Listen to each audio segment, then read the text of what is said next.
You have been trusting the life you fear more than the life you are living. They told you worry protects you, that fear prepares you, that imagining the worst means you are being wise. But if that were true, why does your soul feel so tired? Why does today feel heavy when nothing has happened yet? Why do you keep suffering from a future that has not even touched you? The truth is, the life you are fearing is only a shadow in the mind. But the life you are living is here, breathing, waiting, teaching, and guiding you back to peace. Buddhism reminds us that freedom begins when you stop bowing to every fearful thought and return to what is real. Tonight, you will learn to trust this breath, this moment, this unfinished road.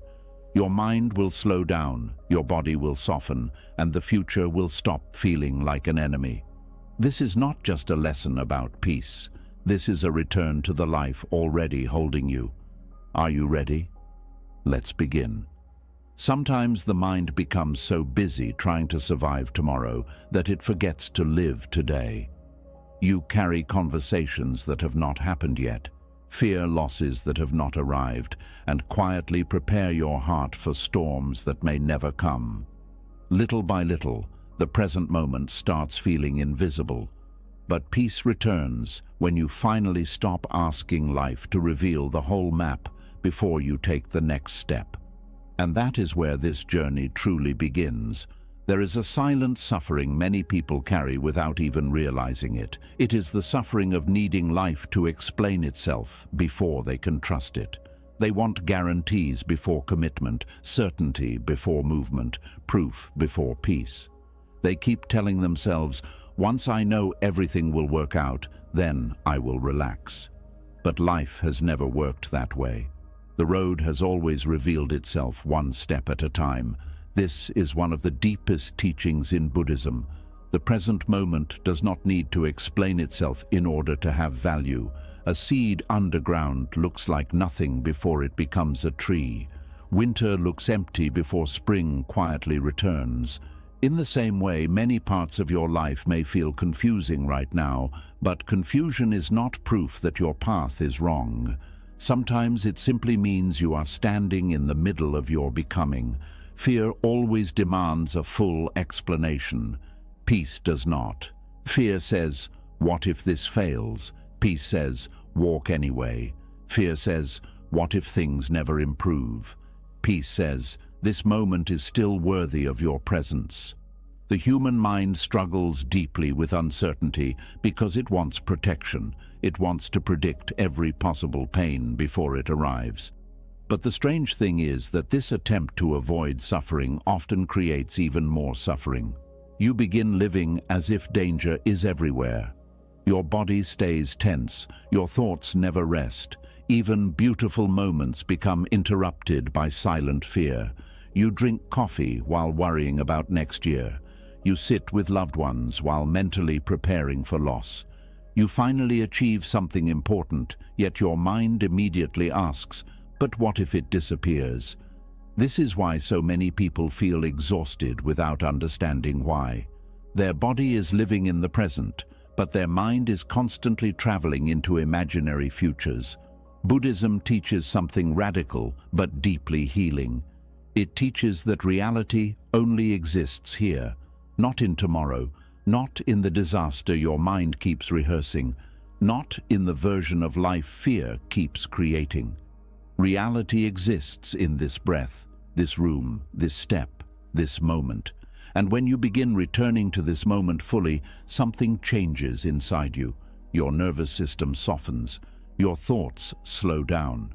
You stop treating life like an emergency that always needs solving.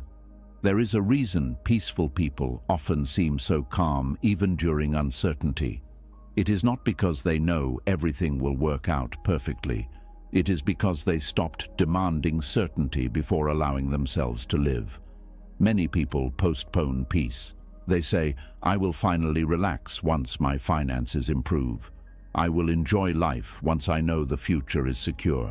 I will rest once everything makes sense. But life keeps moving while they wait.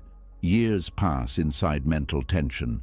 Opportunities disappear because fear convinced them they were not ready yet. Meanwhile, the present moment keeps whispering quietly, "I am here now. Please stop abandoning me." One of the saddest habits people develop is constantly leaving today emotionally. They are physically present but mentally absent. Their attention lives somewhere else, always later, always ahead, always preparing for what could go wrong. But the future has never once asked you to destroy today in order to protect tomorrow. This does not mean you stop planning or acting responsibly. Buddhism is not teaching passivity. It is teaching balance. Plan for tomorrow, but do not emotionally live there. Prepare wisely, but do not worship fear. Take care of your responsibilities, but do not let your mind become a prison of endless prediction. The present moment deserves your full attention because your life is happening here. A person can spend years waiting for clarity before taking action. But clarity often comes after movement, not before it. Think about how children learn to walk. They do not wait until they completely understand balance. They fall, wobble, adjust, and slowly discover stability through experience itself. Life continues teaching this same lesson in adulthood, but fear convinces us we need perfect certainty first. You do not. Some roads only make sense after you have already walked them. There are people right now grieving opportunities they never took because fear demanded impossible guarantees. Relationships they never entered, dreams they never explored, places they never visited, truths they never spoke aloud. They waited for fear to disappear first. But fear rarely disappears through waiting. It weakens through movement. Buddhist wisdom often compares life to crossing a river. You do not stand frozen at the shore demanding to see every current before stepping forward. You cross carefully, one step at a time, adjusting as the water moves around you. The present road teaches while you walk it. And strangely, many of the things you once feared never even happened. Think about how much suffering your mind has created over possibilities that never became real. Sleepless nights over conversations that went fine, anxiety over events that never arrived, fear over futures that disappeared before they ever existed. The mind can become a storyteller of suffering. This is why awareness matters so deeply. Awareness allows you to notice when fear is speaking instead of reality. Fear often sounds convincing because it speaks with urgency. It says, think about this now, solve this now, prepare now. But urgency is not always truth. Sometimes the wisest thing you can do is pause and ask yourself, is this actually happening right now? Very often the answer is no.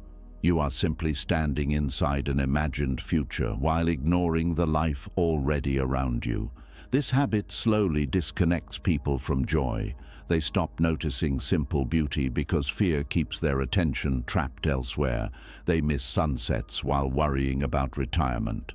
They miss laughter while preparing for heartbreak. They miss ordinary, peaceful moments because their mind refuses to stay still long enough to receive them. Buddhism gently teaches that peace is not hidden in some perfect future. Peace is hidden inside presence itself. And presence is not complicated. It begins with noticing your breathing, noticing the warmth of tea in your hands, noticing the sound of rain, noticing the face of someone you love, noticing that right now, in this exact moment, you are still here. Life becomes softer when you stop treating every uncertain moment as a threat. There is also great humility in trusting the present road before it explains itself. Humility accepts that you cannot control everything.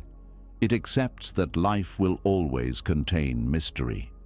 Some answers arrive slowly. Some chapters remain unfinished for years.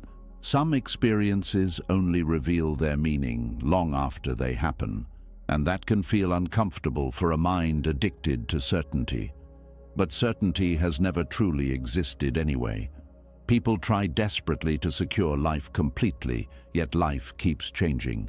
Jobs change, bodies age, relationships shift, seasons pass. The illusion of total control eventually breaks for everyone. Buddhism does not see this as tragedy, it sees it as truth. And truth, once accepted, becomes strangely freeing. When you stop demanding permanent certainty from life, you stop panicking every time change appears. You understand that uncertainty is not a mistake in existence. It is part of existence itself. This realization changes how you move through difficult seasons. Instead of asking, "Why is this happening to me?" you begin asking, "What is this moment teaching me?"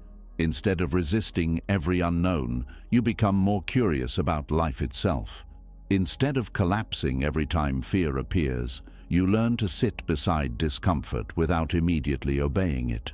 That is real inner strength. Not becoming fearless, but becoming less controlled by fear.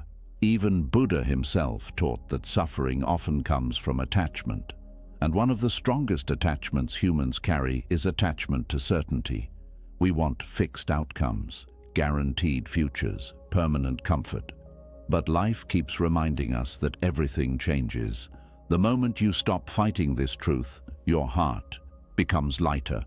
You no longer need every chapter to reveal its ending immediately. You no longer panic when life feels unclear. You stop measuring your peace based on how predictable your future looks. Instead, you begin trusting your ability to meet life as it comes. This is a much deeper kind of security. Most people search for safety outside themselves, but external life will always remain partly uncertain. Real peace comes from building an inner relationship with uncertainty itself. A quiet understanding that says, even if life changes, I will meet it one moment at a time. That trust changes everything.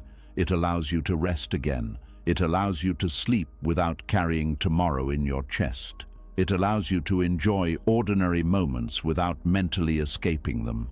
It allows you to stop turning every unknown into a catastrophe before it happens.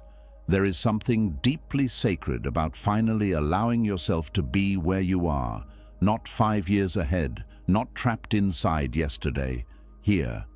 Many people believe spiritual peace means reaching some perfect emotional state where fear never appears again. But Buddhism teaches something more compassionate. Peace is not the absence of uncertainty.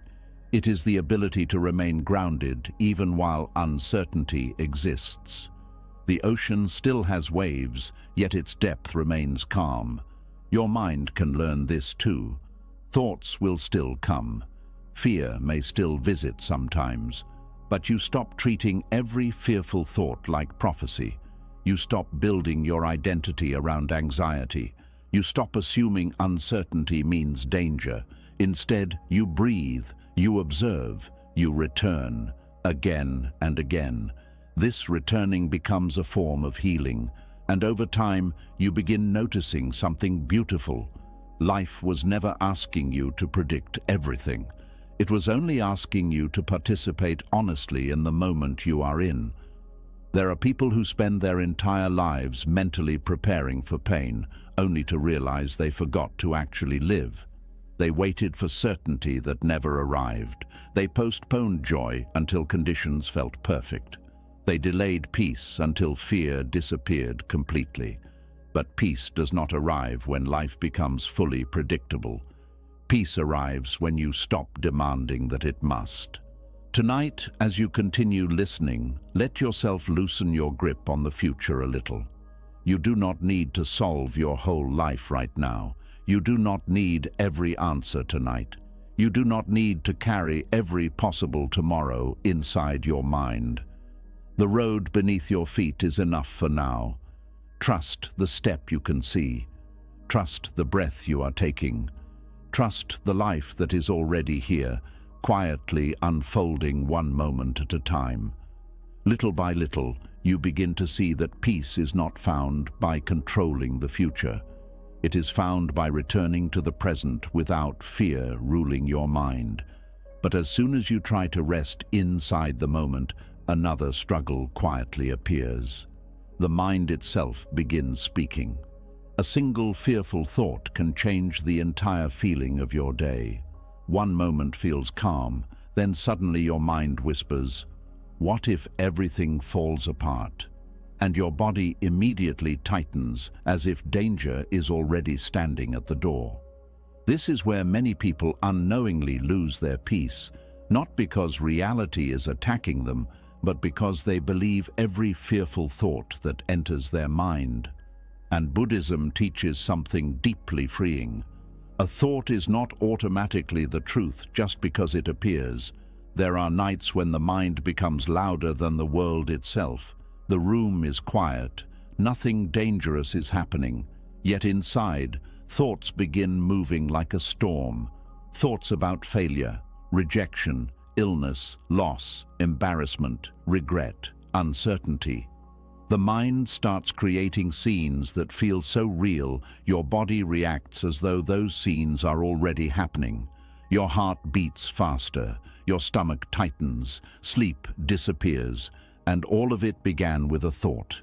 This is why learning not to believe every fearful thought is one of the greatest forms of inner freedom a person can discover. Most people never question their thoughts. They assume that because a thought appeared, it must mean something important. But the mind produces thousands of thoughts every single day. Some are useful, some are wise, some are meaningless, some are distorted by fear, exhaustion, pain, trauma, insecurity, or old emotional wounds. Buddhism teaches that awareness means learning to observe thoughts without immediately becoming controlled by them. This changes everything, because the moment you stop treating every fearful thought like absolute truth, your relationship with your mind begins transforming. Fearful thoughts often speak with certainty. You are going to fail. Something bad is coming. You cannot handle this. People will reject you. You will never be okay. The strange thing is that the mind says these things with complete confidence, even when there is no evidence at all. Fear does not need proof to speak loudly. It survives through emotion, urgency, and repetition. And when fearful thoughts repeat long enough, they begin feeling real. This is why many people live inside emotional prisons that do not even exist outside their own mind. Their thoughts become so believable that they stop questioning them completely. But Buddhism invites you to pause and look deeper. Instead of asking, "How do I stop these thoughts forever?" it asks a different question. Must I believe every thought I hear? That question alone can begin changing your life, because when you truly look carefully, you begin noticing how unreliable fearful thinking often is. The mind predicts disasters that never happen. It creates stories about people without knowing their hearts.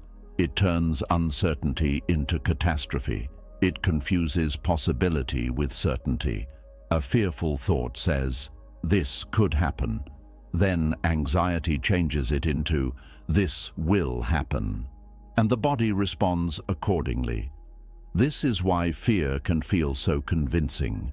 Your nervous system reacts before wisdom has time to speak. The body does not always know the difference between real danger and imagined danger. If you repeatedly think about abandonment, failure, humiliation, or tragedy, your body begins carrying those emotional states as if they are already present. That is why chronic fear becomes exhausting. Your nervous system never fully rests. Buddhist awareness gently interrupts this cycle. It teaches you to notice thoughts without immediately climbing inside them. This is similar to sitting beside a river and watching leaves float by. Each leaf is a thought. Some are peaceful, some are painful, some are frightening. But awareness allows you to watch the leaf pass without jumping into the river every single time. Most people spend their entire lives jumping into every thought. A painful memory appears and they drown inside it. A fearful possibility appears and they panic.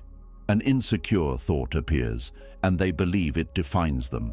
But awareness creates space. And inside that space, wisdom finally has room to breathe.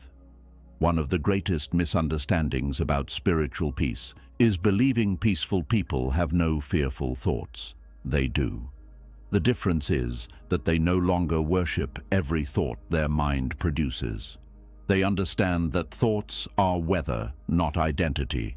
Some days the sky is clear, some days storms appear, but the sky itself remains larger than the storm passing through it. In the same way, awareness remains larger than the fearful thoughts moving through the mind. This understanding becomes life-changing during difficult seasons, because pain itself is already heavy enough. But fearful thinking usually multiplies suffering far beyond reality. A small uncertainty becomes mental catastrophe. A mistake becomes personal destruction. A difficult conversation becomes proof of future abandonment. Fear always exaggerates. And one reason it exaggerates so strongly is because the human brain evolved to detect danger quickly. Long ago, survival depended on noticing threats, but in modern life, this same survival system often becomes overactive. The mind starts treating emotional discomfort like physical danger. Someone does not reply to your message quickly, and the mind creates rejection. You make one mistake, and the mind predicts permanent failure. Your body feels tired, and the mind immediately fears illness. You feel uncertain about the future, and the mind starts painting worst-case scenarios. Fearful thoughts move fast because the brain believes it is protecting you, but protection becomes suffering when awareness disappears. Buddhism teaches that wisdom begins when you stop reacting automatically to mental fear. This does not mean suppressing thoughts. Suppression only strengthens them. The more you fight certain thoughts, the more attention you feed them.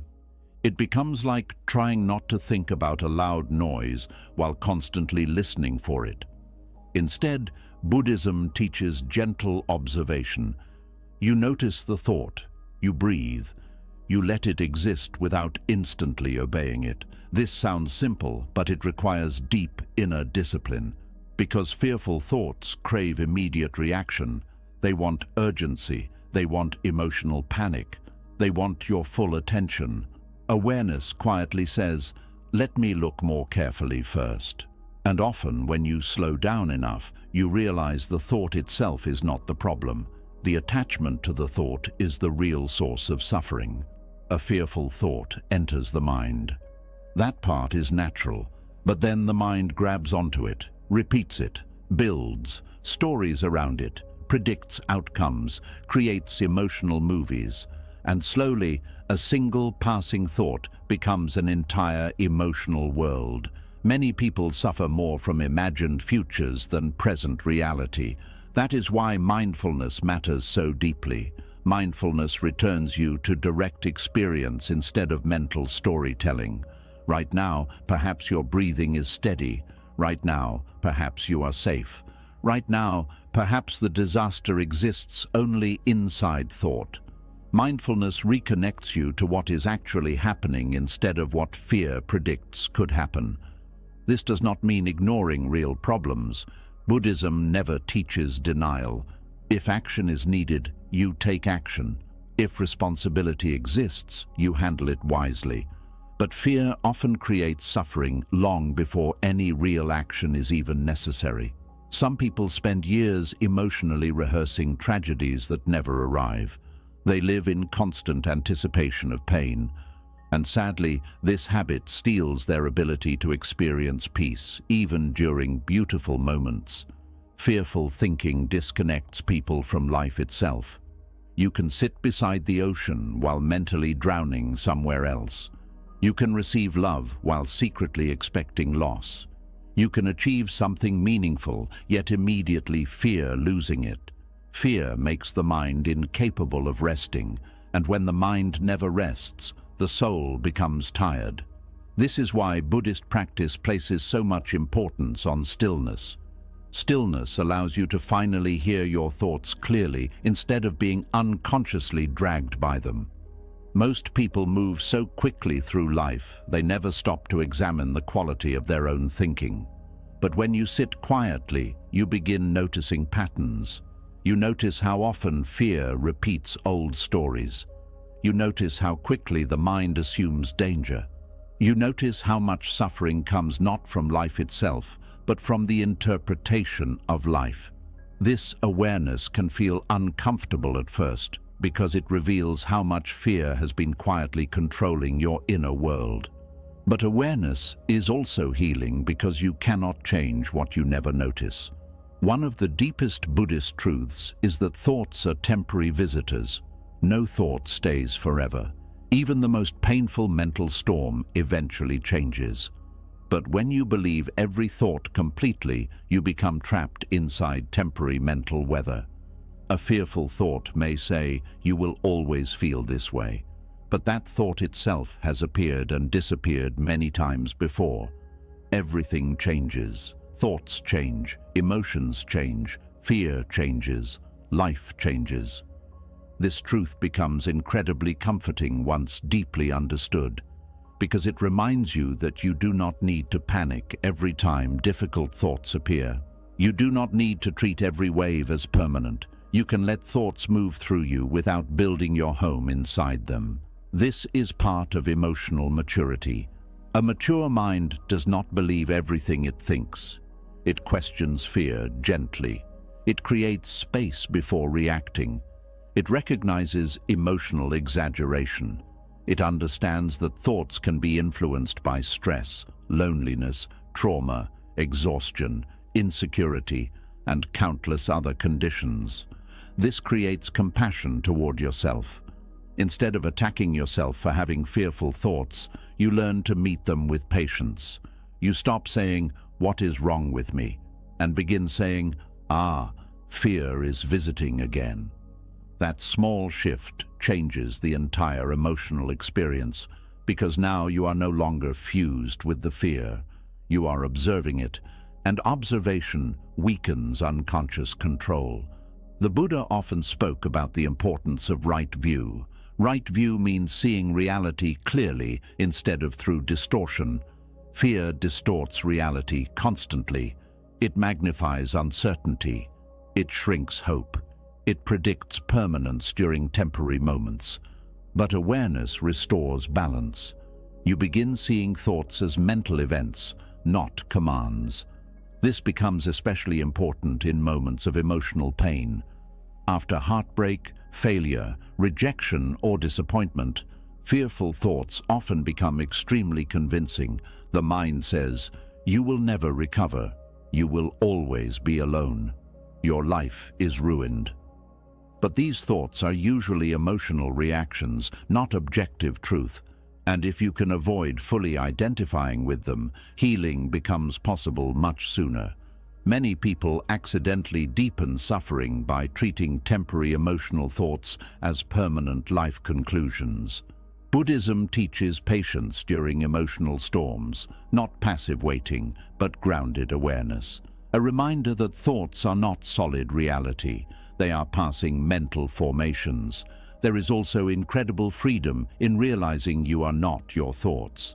You are the awareness witnessing them. This difference matters deeply, because if you believe you are your fearful thoughts, every dark thought feels like your identity. But if you are the awareness observing thoughts, then thoughts become experiences passing through consciousness, not definitions of who you are. Clouds move through the sky, but they are not the sky itself. Fear moves through the mind, but it is not the entirety of your being. This understanding slowly creates inner stability. You stop collapsing every time anxiety appears. You stop assuming every fear deserves full attention. You become more grounded inside yourself.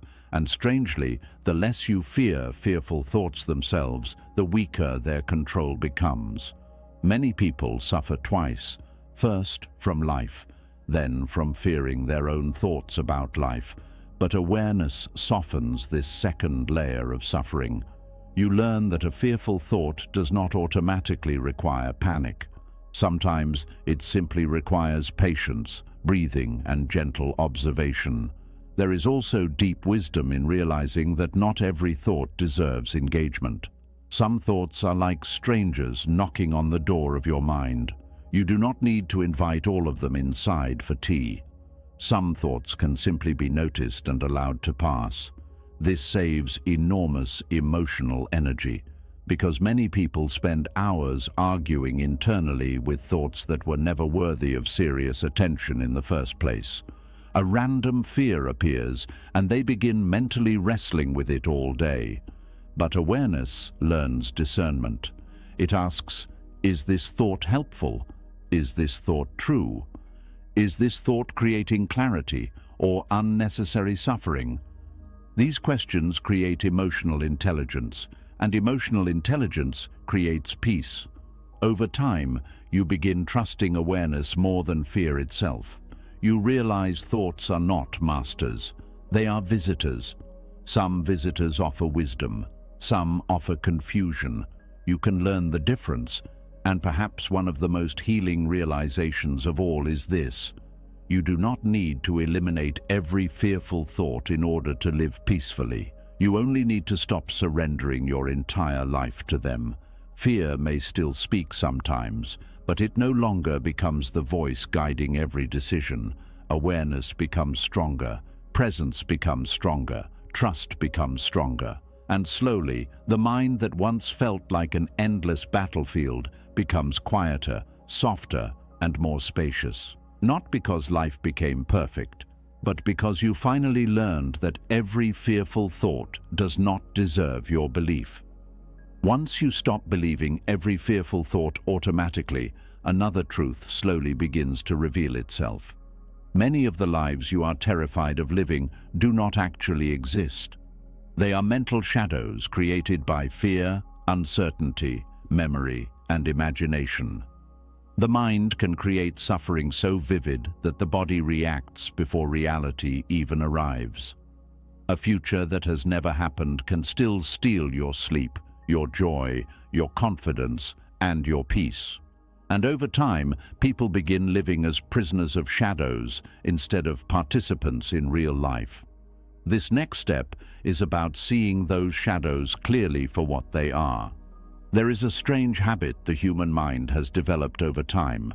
It often treats imagined pain as if it were already real. A possibility becomes a certainty. A fear becomes an identity. A shadow becomes a full reality inside the nervous system. And the frightening part is how convincing these shadows can feel. A person can fear losing people they still have, fear failure before even beginning, fear rejection before speaking honestly, fear embarrassment before trying something new, fear loneliness while surrounded by love, fear sickness while healthy, fear abandonment while deeply cared for, fear the collapse of a future that has not even been built yet. The mind paints scenes with such emotional intensity that the body responds as though those scenes are already unfolding. Heart racing, muscles tightening, thoughts spiraling, sleep disappearing, peace evaporating. Yet many times nothing dangerous is actually happening in the present moment. This is one of the deepest reasons human beings suffer emotionally. Not because life itself is always unbearable, but because the mind continuously creates frightening versions of reality and then emotionally lives inside them. Buddhism understands this deeply. It teaches that much of human suffering comes not from direct reality itself, but from mental attachment, interpretation, projection, and illusion. Fear thrives inside imagined futures. That is why the life you fear is usually a mind-made shadow. A shadow looks real from a distance. It can appear threatening, large, dark, overwhelming. But when light touches it properly, you realize there was never solid substance there in the first place. Fear works similarly. The mind creates mental shadows using uncertainty. It takes incomplete information and fills the empty spaces with worst-case scenarios. It assumes danger before understanding truth. It predicts endings before beginnings have fully formed. This is why fear rarely speaks calmly. Fear exaggerates because exaggeration helps it survive. It says, if you fail once, your life is ruined. If this relationship changes, you will never recover. If people reject you, you will be worthless. If you make the wrong decision, everything will collapse. Fear always speaks in extremes because the nervous system responds more strongly to danger than possibility. But Buddhist wisdom invites you to examine fear carefully instead of automatically obeying it. When you look deeply enough, you begin noticing how often fear creates suffering around things that are not actually present. There is no disaster in the room, no collapse happening right now, no rejection occurring in this exact breath, only thoughts creating emotional shadows. This realization can feel shocking because most people spend years treating fearful imagination as objective reality. The mind becomes so accustomed to anticipating danger that peace itself begins feeling unfamiliar. Some people even become uncomfortable when life is calm because their nervous system has adapted to emotional tension. Silence feels suspicious. Rest feels unsafe. Happiness feels temporary. They constantly wait for something bad to interrupt peace. This is what prolonged fear does to the mind. It trains the body to expect pain even during safe moments. And sadly, many people do not realize how much of their emotional exhaustion comes from mentally rehearsing futures that never arrive. They carry invisible tragedies every day, arguments that never happen, losses that never occur, failures that never unfold, humiliations that exist only in imagination. The body cannot easily distinguish between vividly imagined suffering and present suffering. That is why fearful thinking feels physically draining. The nervous system reacts to imagined danger with real chemical responses. Stress hormones rise, muscles tighten, breathing shortens, sleep becomes restless, energy decreases. Over time, people become exhausted by realities they are mentally creating themselves. Buddhism does not say this with judgment, it says it with compassion. Because the fearful mind is usually trying to protect itself. Most fear is not created because you are weak. It is created because the mind desperately wants safety. It wants certainty. It wants protection from pain. But in trying to avoid pain completely, the mind often creates ongoing suffering. This becomes especially clear when you look at how fear changes perception. Fear shrinks possibility. Fear makes the future appear smaller than it really is. A fearful mind sees closed doors everywhere. It sees danger in uncertainty. It sees catastrophe inside ordinary mistakes. It sees permanent ruin inside temporary discomfort. And perhaps most painfully, fear convinces people they are more fragile than they truly are. This is one of fear's greatest illusions. It tells you that if difficulty arrives, you will collapse completely. But human beings are often far stronger than fear allows them to believe. Think about your own life for a moment. There were probably moments you once believed would destroy you completely. Losses, rejections, uncertainty, painful endings. Yet somehow, step by step, breath by breath, you continued. Not perfectly, not without tears, not without struggle. But you survived moments your fearful mind once thought impossible to survive. This does not mean pain is easy. Buddhism never denies suffering. Instead, it teaches that suffering becomes heavier when the mind creates additional layers of fear around it. Pain says, "This hurts." Fear says, "This pain will never end." Pain says, "This situation is difficult." Fear says, "Your entire future is ruined." Fear expands suffering far beyond the present moment. And often it does so through shadows rather than facts. This is why awareness matters so deeply. Awareness shines light onto mental shadows. It asks gentle but powerful questions. Is this fear based on reality or projection? Is this happening now or only inside thought? Am I reacting to life itself or to a story about life? These questions interrupt unconscious fear patterns, because shadows lose power when examined carefully. A child may fear a shadow in the corner of a room until the light turns on and reveals it was only a chair all along. In the same way, awareness often reveals that many emotional fears are built from assumptions rather than truth. One painful conversation becomes, "Nobody loves me." One setback becomes, "I always fail." One uncertain season becomes, "My future is hopeless." Fear generalizes quickly, but reality is usually far more nuanced than fear admits. Buddhism teaches the importance of seeing clearly instead of seeing through emotional distortion. This clarity is not cold or detached. It is compassionate honesty. It allows you to experience life without constantly adding imaginary suffering on top of it. There is also something important to understand about the mind-made shadows created by fear. They often come from memory. Past pain leaves emotional fingerprints. If someone experienced betrayal before, fear may begin expecting betrayal everywhere. If someone experienced failure before, fear may predict future humiliation constantly. If someone grew up around instability, fear may struggle to trust peaceful moments. The mind tries to protect itself by anticipating repeated pain, but protection becomes imprisonment when old fear starts controlling present reality. Many people are no longer reacting to life itself. They are reacting to old emotional echoes. A current situation triggers an old wound, and suddenly the mind begins building shadows again.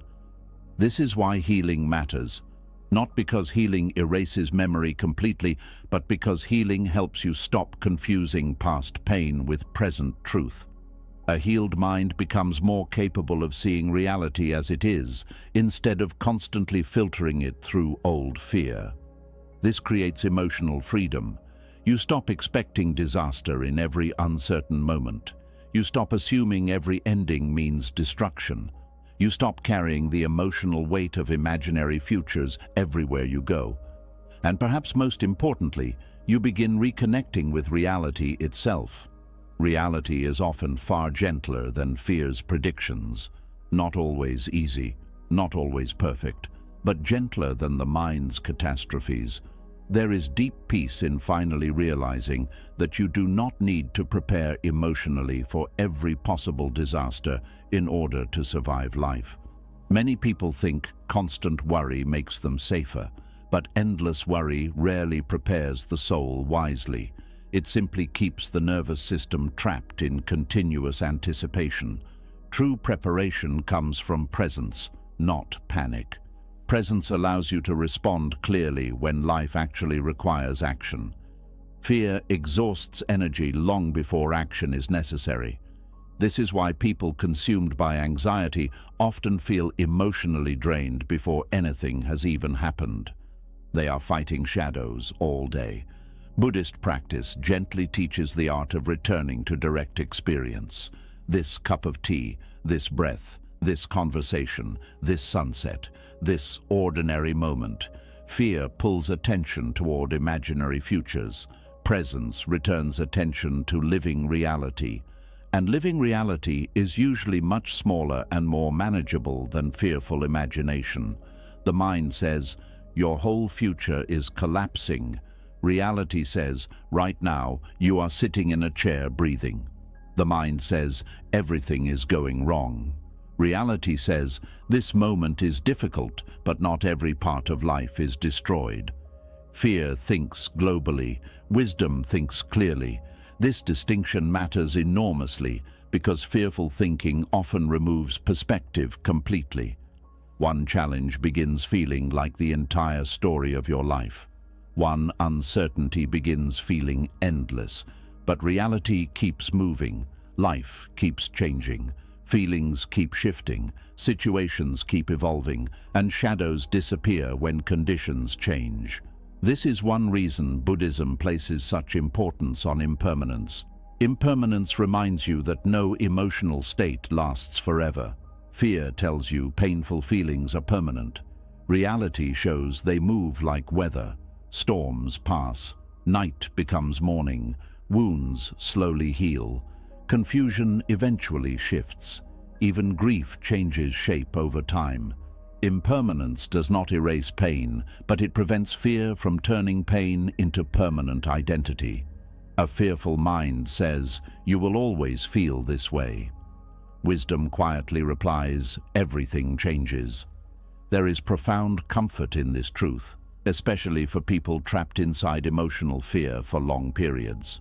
You are not trapped forever inside your current mental weather. The mind-made shadows fear creates are not fixed realities. They are shifting experiences, and awareness slowly teaches you how to stop feeding them, because shadows grow strongest when constantly reinforced through attention. The more you mentally rehearse catastrophe, the more emotionally real it becomes. The more you repeat fearful stories internally, the more the nervous system memorizes them. But when awareness interrupts these patterns, the shadows weaken. Not instantly, not magically, but gradually. You begin noticing fearful thoughts without automatically building entire futures around them. You begin recognizing emotional exaggeration more quickly. You stop assuming every uncertainty is danger.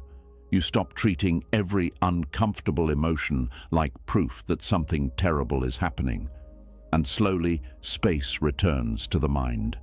This spaciousness is deeply healing because fear suffocates perspective. A fearful mind sees only survival. A peaceful mind can finally see beauty again.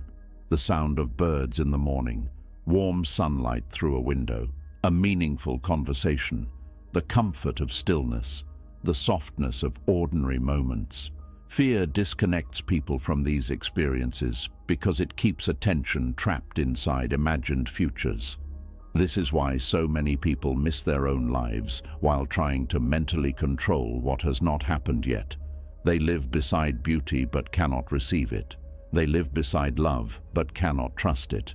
They live beside peace but remain emotionally braced for disaster. And eventually, they become exhausted from carrying realities that were never real to begin with. Buddhism gently invites you to put down this invisible burden, not by pretending life contains no pain, but by helping you distinguish between actual reality and mental shadow. This distinction changes how you move through the world. You become less reactive, less consumed by prediction, less trapped inside imagined catastrophes.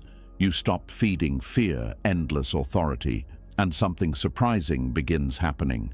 Life starts feeling more open again, not because uncertainty disappeared, but because you stopped turning uncertainty into immediate emotional doom. There is also wisdom in realizing that the future itself is not your enemy. Fear often creates the illusion that tomorrow is waiting to punish you somehow. But tomorrow has not even arrived yet. The mind simply fills empty space with fearful projection. And what if the future contains support you cannot yet see? What if it contains healing, growth, unexpected kindness, new beginnings, peace you cannot currently imagine? Fear rarely predicts those possibilities. It focuses almost entirely on danger, but reality contains far more complexity than fear admits. Life has surprised you before in beautiful ways too. Unexpected friendships, moments of courage, new opportunities, healing after pain, strength during difficulty. The fearful mind forgets these truths because it becomes hypnotized by shadows.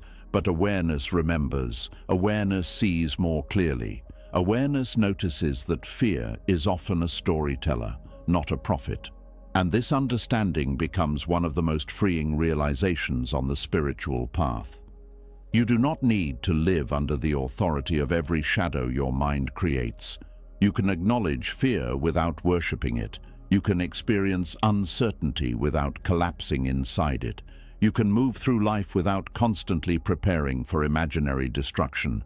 And perhaps tonight, as your breathing slows and your mind softens a little more, you can begin noticing how many fears were only shadows all along, not solid reality, not destiny, not prophecy, just frightened thoughts passing through the human mind. As the grip of control slowly loosens, something else begins to reveal itself beneath the noise. Much of human exhaustion does not come only from fear of tomorrow. It also comes from the inability to accept today as enough. The mind keeps whispering that this moment is incomplete, that you should be further ahead, more successful, more healed, more certain, more productive. And because of that constant pressure, even ordinary days begin feeling like failures instead of life itself. But there is a quiet kind of freedom waiting for the person who finally stops fighting the present moment. There is a sadness many people carry that is difficult to explain. Their life may not be collapsing. Nothing terrible may be happening. Yet deep inside, there is a constant feeling that something is missing, something unfinished, something not good enough. They wake up already feeling behind. Behind financially, behind emotionally, behind spiritually, behind compared to others. Even peaceful moments become interrupted by an invisible pressure that says, this should be more. This pressure has become so normal in modern life that many people no longer question it. They assume constant dissatisfaction is simply adulthood. But Buddhism teaches something very different.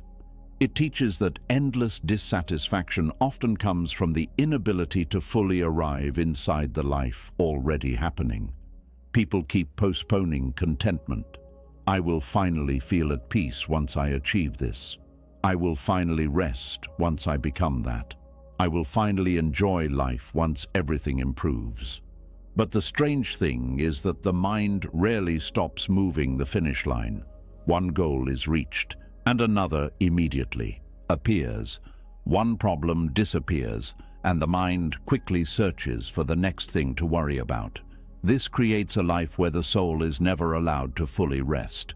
Even accomplishments lose their emotional warmth quickly because the mind immediately shifts toward what is still incomplete. And slowly, people become emotionally unavailable to their own lives. They stop tasting ordinary moments, stop noticing small beauty, stop feeling gratitude naturally, not because life contains no beauty, but because the mind keeps insisting that the present is insufficient. This is why letting today be enough is not laziness. It is spiritual maturity. It means learning how to stop emotionally starving yourself in moments that are already worthy of being lived. There is enormous quiet power in saying, this moment matters too, not because life is perfect, not because there are no goals left, but because your entire existence should not depend on some future version of reality before you finally allow yourself peace. Many people unknowingly treat life as preparation instead of participation. Everything becomes about later. Later when finances improve, later when healing is complete, later when the relationship changes, later when success arrives, later when fear disappears. But while they wait for this imagined future, real life keeps passing quietly around them. The tea grows cold, parents grow older, children grow up, bodies age, seasons change, moments disappear forever. And one day, people suddenly realize they spent years mentally absent from the very life they were trying so hard to improve. This realization can feel heartbreaking, because no future achievement can fully replace missed presence. Buddhism teaches that life itself is hidden inside ordinary moments, not only inside dramatic milestones, not only inside perfect outcomes, not only inside extraordinary success.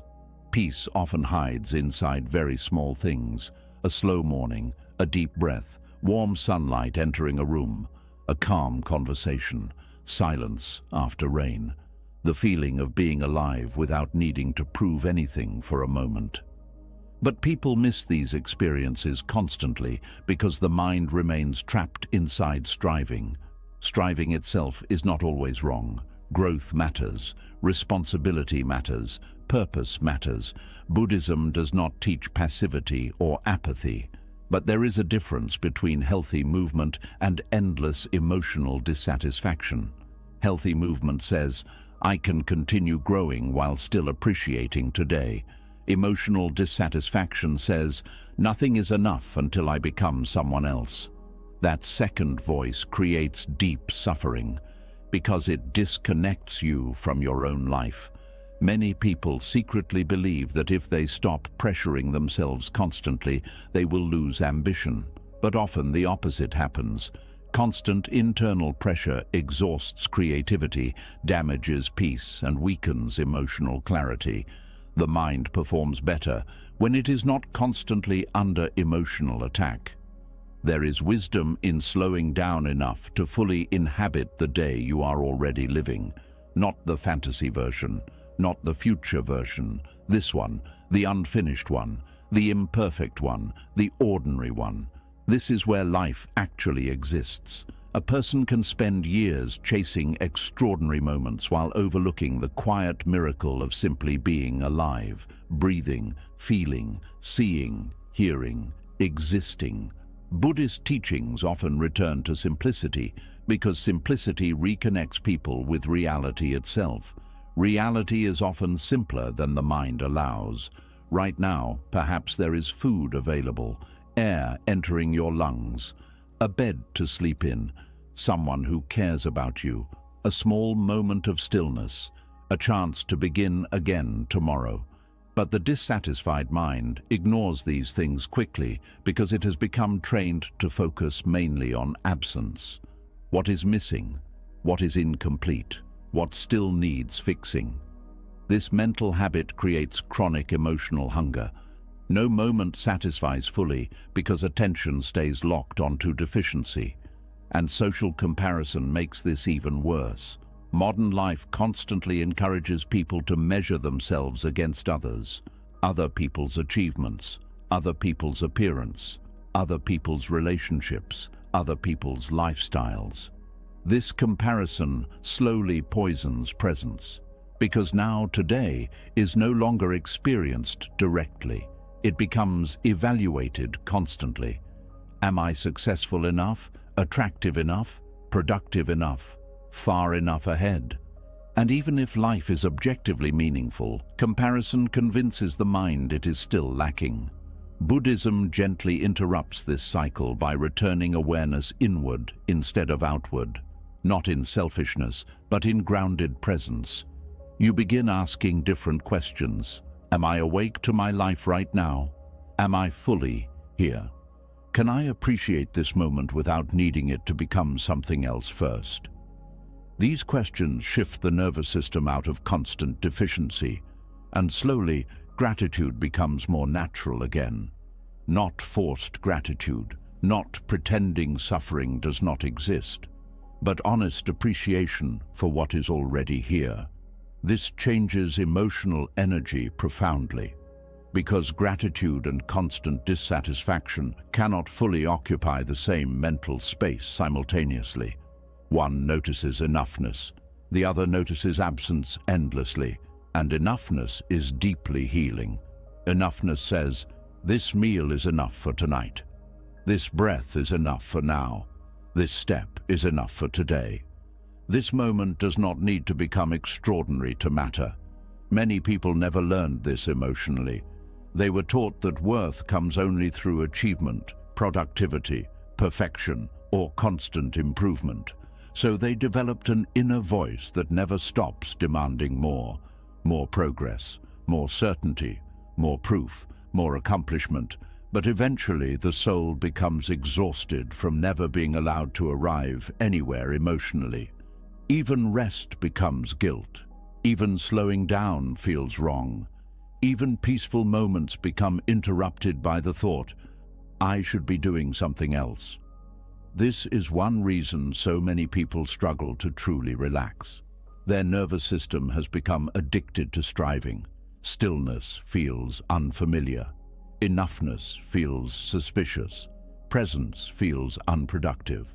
But Buddhism teaches that there is wisdom in stopping long enough to fully inhabit your own existence, not rushing through every moment searching for the next thing, not constantly turning life into a problem to solve, not measuring your worth every hour, just being. This sounds simple, but for many people it is incredibly difficult. Because modern life rewards endless motion, the mind becomes convinced that slowing down means falling behind. Yet what does behind even mean in a human life? Flowers bloom at different times, trees grow differently, seasons unfold uniquely.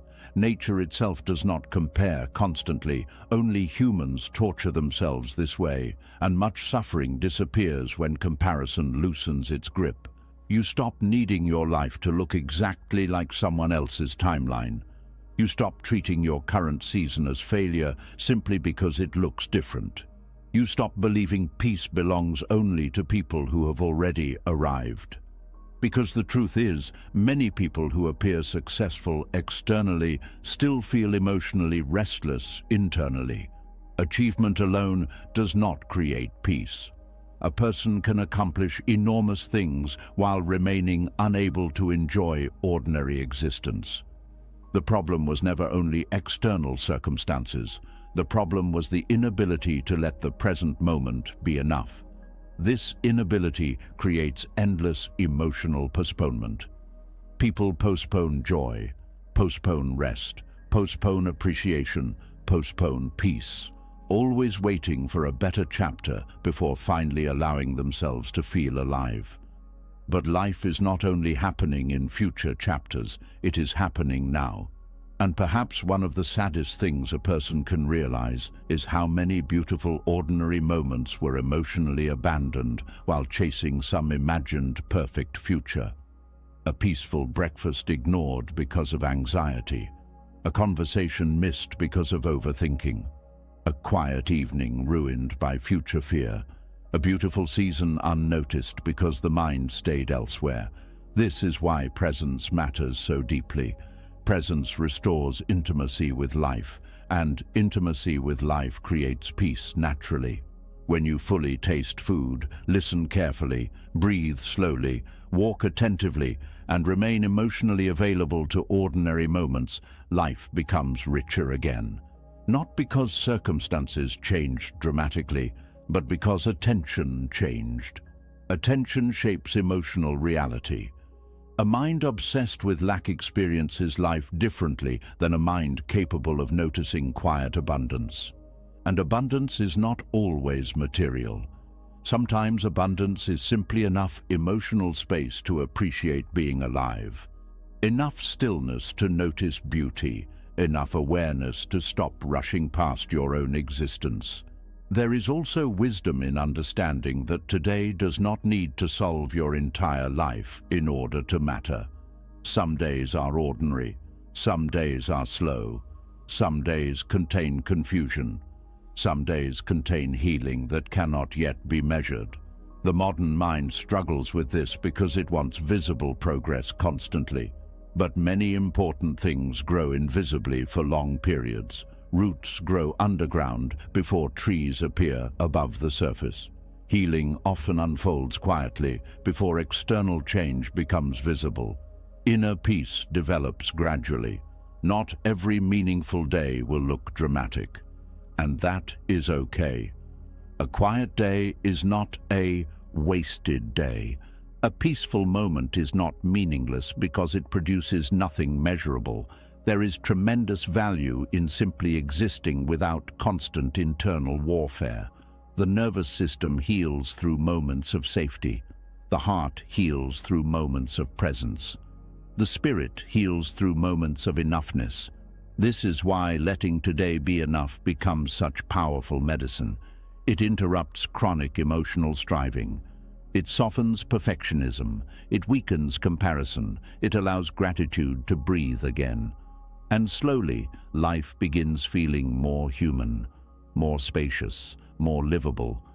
You stop carrying the crushing pressure to become extraordinary every moment. You stop turning every day into a test of worthiness. You stop demanding impossible emotional perfection from yourself. Instead, you begin meeting life more gently. And gentleness is deeply transformative. A gentle mind notices beauty more easily. A gentle mind forgives mistakes more naturally. A gentle mind allows rest without guilt. A gentle mind does not constantly punish itself for being unfinished. This gentleness becomes especially important during difficult seasons. Sometimes survival itself is enough. Sometimes getting through the day with honesty and softness is already meaningful. But the perfectionistic mind rejects this truth. It says, you should be stronger, further ahead, doing more, healing faster. And this harshness creates additional suffering on top of existing pain. Buddhism offers another path. Compassion, not self-pity. Compassion, the willingness to stop treating yourself like a machine that must constantly produce value in order to deserve peace. You are already a living being, not a project that must earn existence. This realization changes how the heart experiences daily life. You stop asking every moment to justify itself through productivity or achievement. You begin allowing moments to simply exist. Tea can simply be tea. Rest can simply be rest. Silence can simply be silence. A walk can simply be a walk. Life becomes less emotionally complicated. And strangely, this simplicity creates deeper fulfillment than endless striving ever could. Because the soul does not actually crave constant achievement. It craves connection, stillness, meaning, presence, love, belonging. And these things are often available inside ordinary life long before perfection arrives. Tonight, perhaps you can stop demanding that this day become more than it was. Perhaps this breath is enough for now. Perhaps your unfinished healing is still worthy of compassion. Perhaps your imperfect life still deserves your full presence. Perhaps peace has been waiting quietly inside ordinary moments all along. Not hidden in some distant future version of yourself, but here, inside this very life you are already living. When you finally begin letting today be enough, the heart becomes softer. The pressure to constantly chase, prove, and control slowly starts fading. But then another truth quietly appears beneath the surface. Many people are not only tired because they reject the present. They are tired because fear has slowly trapped their entire life inside invisible limits. Possibilities once felt open, dreams once felt alive, curiosity once moved naturally through the heart. But somewhere along the way, fear began building walls around the mind, and eventually those walls started feeling like reality itself. There is a quiet tragedy that happens when fear becomes the main voice guiding a person's life. The world may still be open around them, opportunities may still exist, healing may still be possible, love may still be available. Yet internally, everything begins feeling smaller and smaller, not because life truly became impossible, but because fear slowly turned possibility into a prison. This prison is rarely visible from the outside. A person may still go to work, still smile politely, still function normally, still appear responsible and stable. But internally, they have stopped allowing themselves to fully live. They stop trying new things, stop speaking honestly, stop trusting people, stop risking vulnerability, stop following meaningful desires, stop believing change is possible. Fear shrinks their emotional world until survival becomes more important than living. And the frightening part is how gradual this process can be. Fear rarely imprisons someone overnight. It happens slowly, quietly, through repetition. One painful experience creates hesitation. One betrayal creates emotional guarding. One embarrassment creates silence. One failure creates self-doubt. And over time, the mind begins building protective walls around every vulnerable part of life.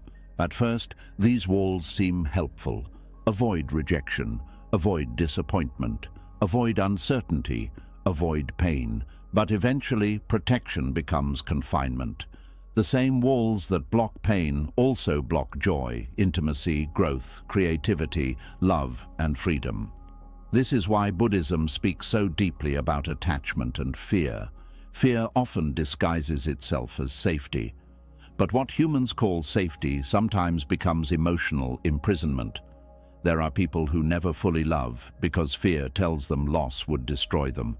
People who never pursue meaningful dreams because fear predicts humiliation. People who never rest because fear says slowing down is dangerous. People who never speak their truth because fear of judgment feels unbearable. And gradually, life becomes smaller than it was meant to be. Not because reality removed possibility, but because fear convinced the mind possibility was unsafe. One of fear's strongest powers is its ability to make imagined pain feel more important than potential meaning. A person may deeply desire connection, but fear whispers, "You will get hurt." They may desire creativity, but fear says, "You will fail." They may desire change, but fear says, "Stay where you are, at least this pain is familiar."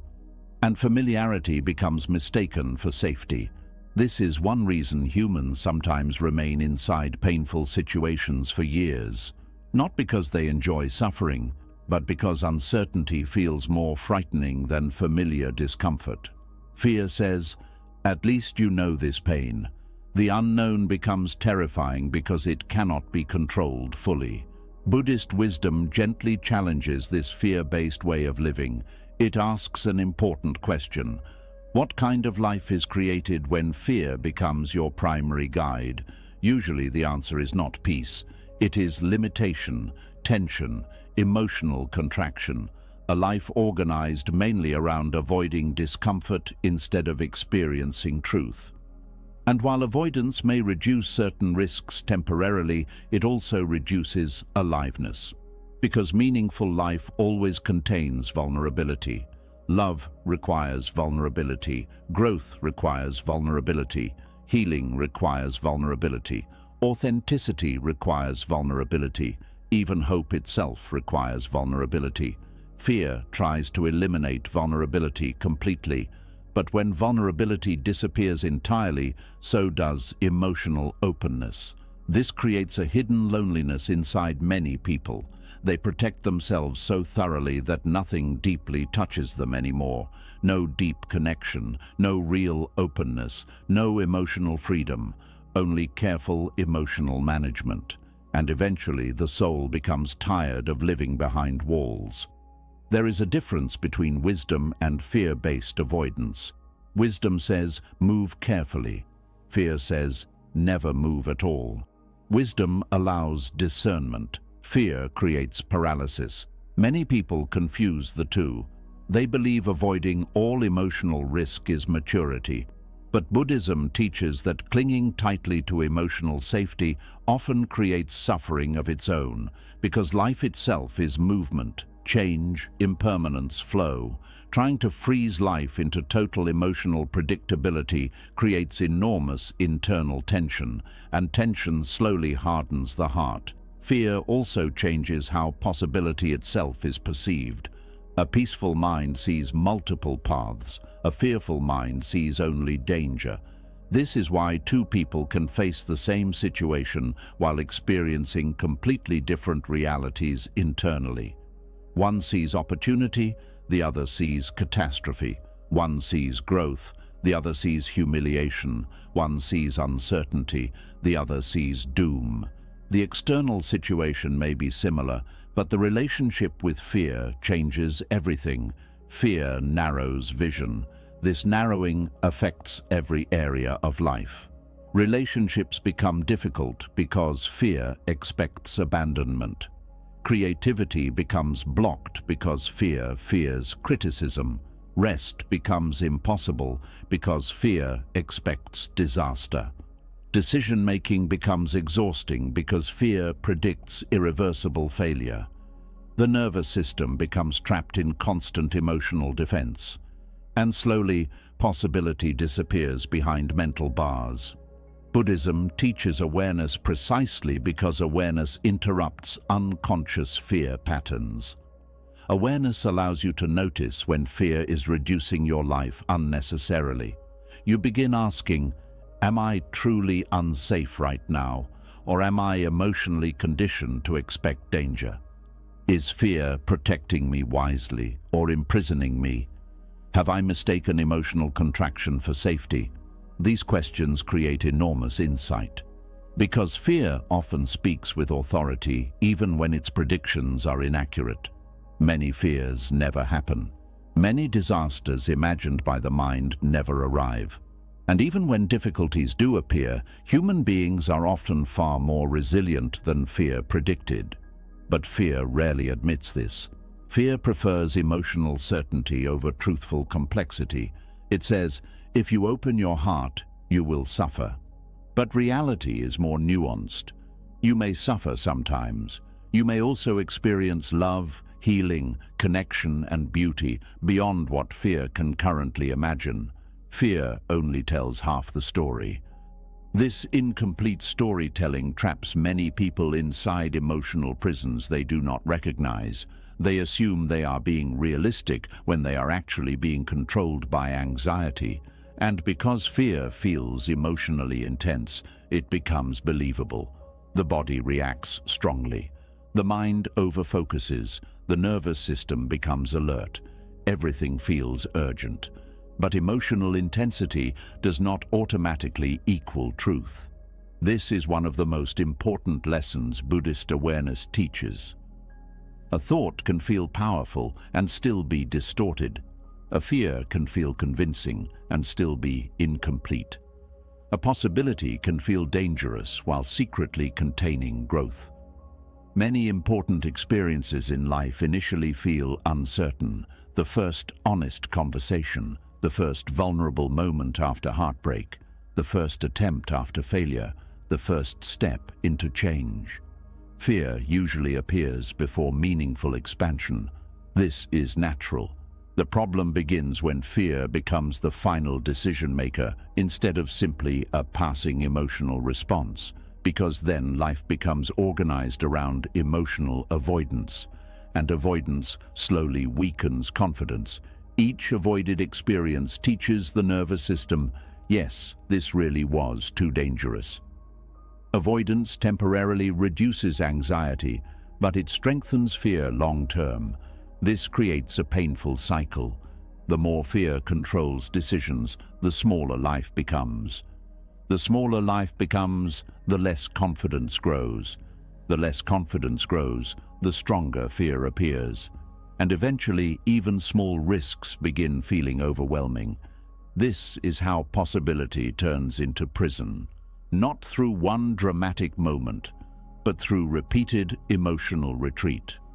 Buddhism offers another path. Instead of organizing life entirely around fear reduction, it teaches presence, courage, and compassionate awareness. Not reckless behavior, not ignoring danger, but learning how to remain open without constantly retreating from uncertainty. This openness restores aliveness. You begin participating in life again instead of merely defending yourself from it. And participation changes the nervous system deeply, because confidence is not built through endless control. Confidence is built through direct experience. You survive difficult conversations. You survive mistakes. You survive uncertainty. You survive vulnerability. And slowly, the mind stops seeing every unknown as fatal. This is why courage and peace are deeply connected. Not because courageous people feel no fear, but because they no longer allow fear to completely imprison possibility. The Buddha understood something profound about human suffering. Attachment to comfort and certainty often traps people inside cycles of fear. They cling tightly to emotional security while life itself keeps changing. But peace comes through flexibility, not rigid control. Water survives because it flows. Trees survive storms because they bend. The rigid branch breaks first. Fear creates rigidity, presence creates adaptability, and adaptability creates emotional freedom. This freedom is not external perfection. It is internal spaciousness, the ability to remain emotionally alive without constantly retreating into defense.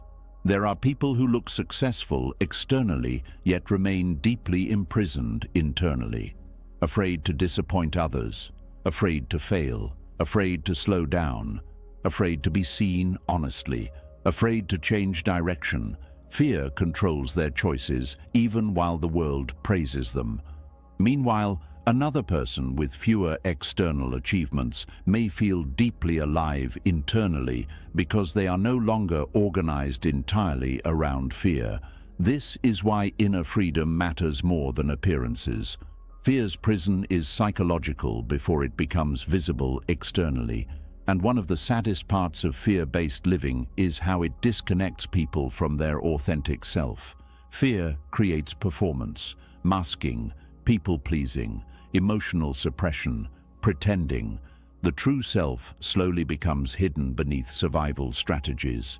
This creates exhaustion because pretending requires constant energy. The nervous system never fully relaxes when authenticity feels unsafe. But authenticity is deeply healing, not because everyone will approve of you, they will not, but because truth creates internal alignment. And alignment creates peace. Fear says, hide who you are to stay safe. Wisdom says, living disconnected from yourself is its own form of suffering. This does not mean revealing everything carelessly to everyone. Buddhism values discernment. But it does mean recognizing how often fear silences the deepest parts of the human spirit. There are dreams people never speak aloud because fear mocks them first. Talents never explored because fear predicts failure. Conversations never had because fear expects rejection. Lives never fully lived because fear constantly says, not safe. And perhaps one of the most painful prisons fear creates is the prison of self-limitation. A person begins believing they are incapable of more, not because reality proved it fully, but because fear repeated it long enough. I could never do that. I am not strong enough. I will always be this way. My life cannot change. These thoughts become emotional walls, but thoughts repeated often are not automatically truth. Buddhist awareness helps reveal how identity itself can become shaped by fear-conditioned thinking. And once this conditioning becomes visible, transformation becomes possible. Because prisons built by thought can begin dissolving through awareness. Slowly, patiently, compassionately, you begin testing fearful assumptions instead of automatically obeying them. You notice how many limits were emotional predictions rather than objective facts. You stop allowing fear to define the entire future, and with time, possibility returns. Not because life suddenly becomes easy, but because the walls inside the mind begin weakening. This creates enormous emotional relief. Breathing deepens again, curiosity returns, hope feels possible again. The nervous system no longer treats every unknown as danger, and perhaps most importantly, life begins feeling open again, not perfectly certain, not fully controlled, but alive. There is something sacred about rediscovering openness after years of fear. The world feels less narrow, the future feels less doomed, the heart feels less trapped. And you realize something important. Fear was never protecting your life as completely as it promised. Many times, it was simply preventing you from fully entering it. Tonight, perhaps you can notice where fear has quietly reduced your world.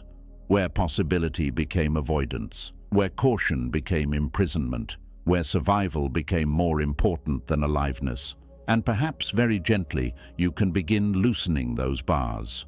Not all at once, not through force, but through awareness, through breath, through small acts of courage, through the quiet understanding that life was never meant to be lived entirely behind emotional walls. Possibility still exists, even now, even after fear. Even inside this unfinished life, you are still learning how to trust. As fear slowly loosens its grip, life begins opening again. Possibility returns. The heart becomes less trapped inside survival. But even after learning not to live inside fear, another struggle quietly remains. Many people still suffer because they keep fighting the timing of life itself. They want healing now, answers now, success now, love now, relief now. And when life unfolds slower than expected, frustration begins growing inside the heart. Doubt appears, comparison appears, hopelessness appears.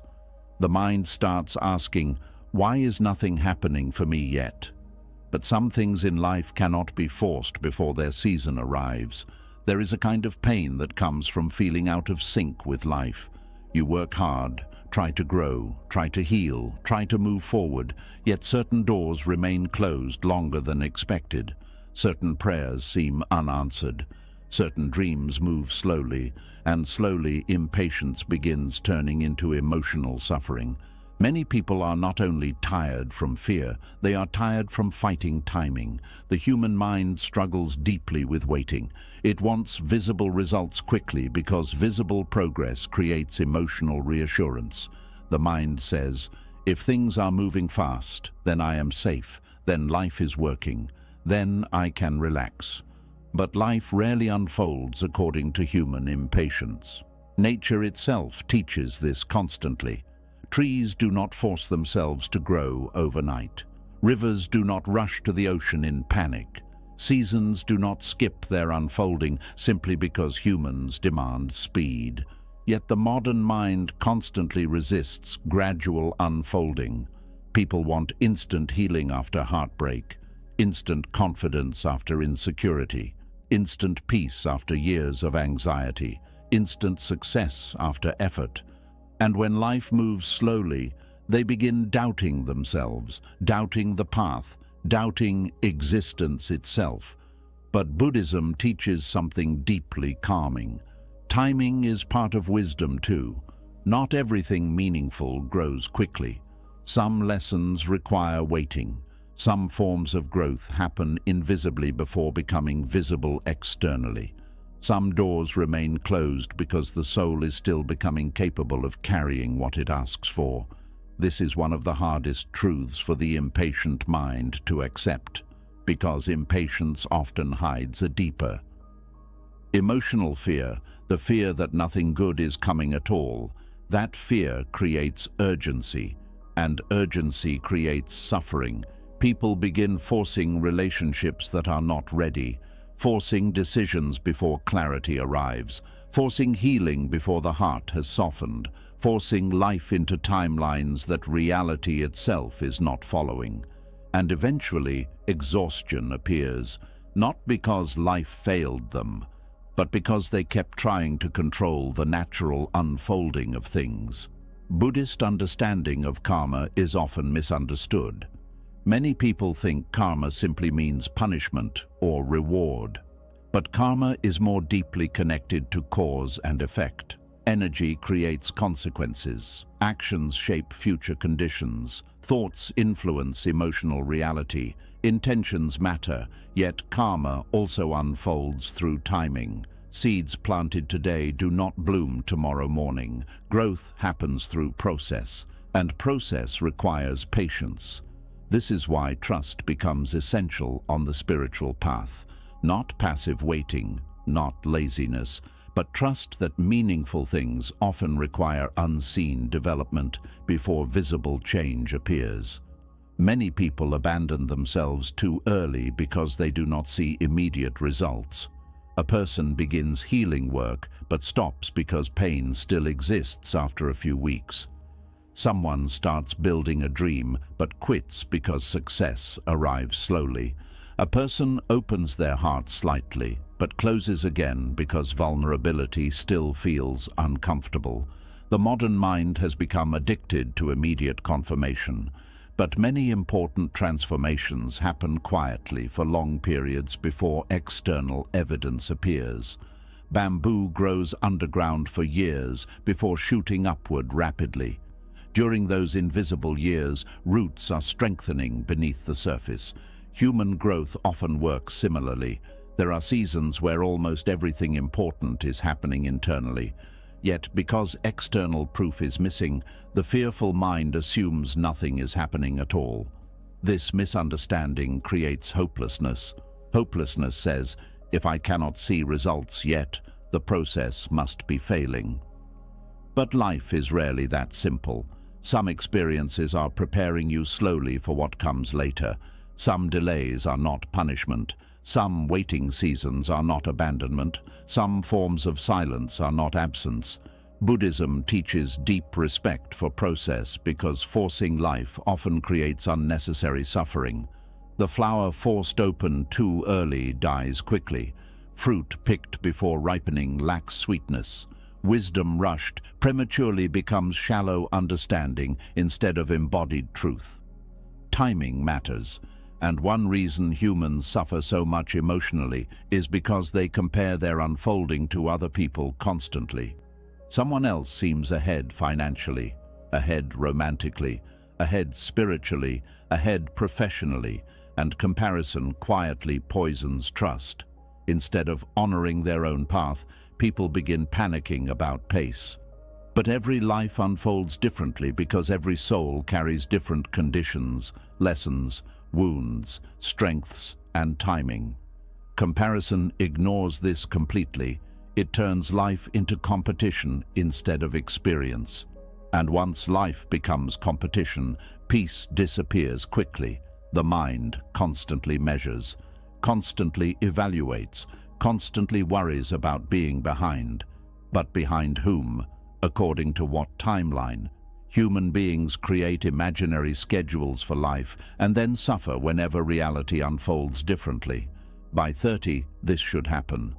By 40, this should happen. By now, I should already feel healed. By now, life should already make sense. And when reality refuses these mental timelines, shame appears. But Buddhism teaches that shame often comes from attachment to expectation. Reality itself may simply be unfolding differently than imagined. This is why trusting karma also means trusting that life is not only visible through immediate outcomes. Sometimes your current season is teaching patience because patience itself is part of your growth. Sometimes your current season is strengthening emotional resilience before success arrives. Sometimes your current season is softening the ego before love deepens. Sometimes your current season is helping you detach from unhealthy desires before healthier opportunities emerge. But impatient minds cannot easily see invisible growth. They only focus on visible arrival. This creates enormous emotional suffering because much of life happens gradually. Healing especially unfolds slowly. People often expect healing to feel linear and predictable. But real healing moves in layers. 1 month feels peaceful.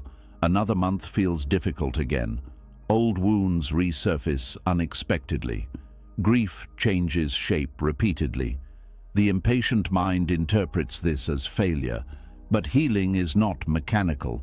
It is human, and karma unfolds through accumulated conditions over time. This means change often happens subtly before becoming obvious. One calm response instead of emotional reaction. One moment of awareness during fear. One small act of courage. One honest conversation. One healthier decision. These moments seem small individually, but slowly they reshape inner life. The problem is that humans often dismiss gradual transformation because it lacks dramatic emotional intensity. They overlook quiet progress. But quiet progress is still progress. Buddhist practice values consistency more than emotional urgency. A peaceful life is not built through dramatic moments alone. It is built through repeated small choices made with awareness over time. This understanding softens the need to force immediate outcomes. Because now life becomes less about controlling timing and more about participating sincerely in the process itself. You begin asking different questions, not why is this not happening fast enough, but how can I remain awake and compassionate during this season? Not when will I finally arrive, but how can I walk this part of the path honestly? These questions create peace because they return attention to the present instead of obsessing over future arrival.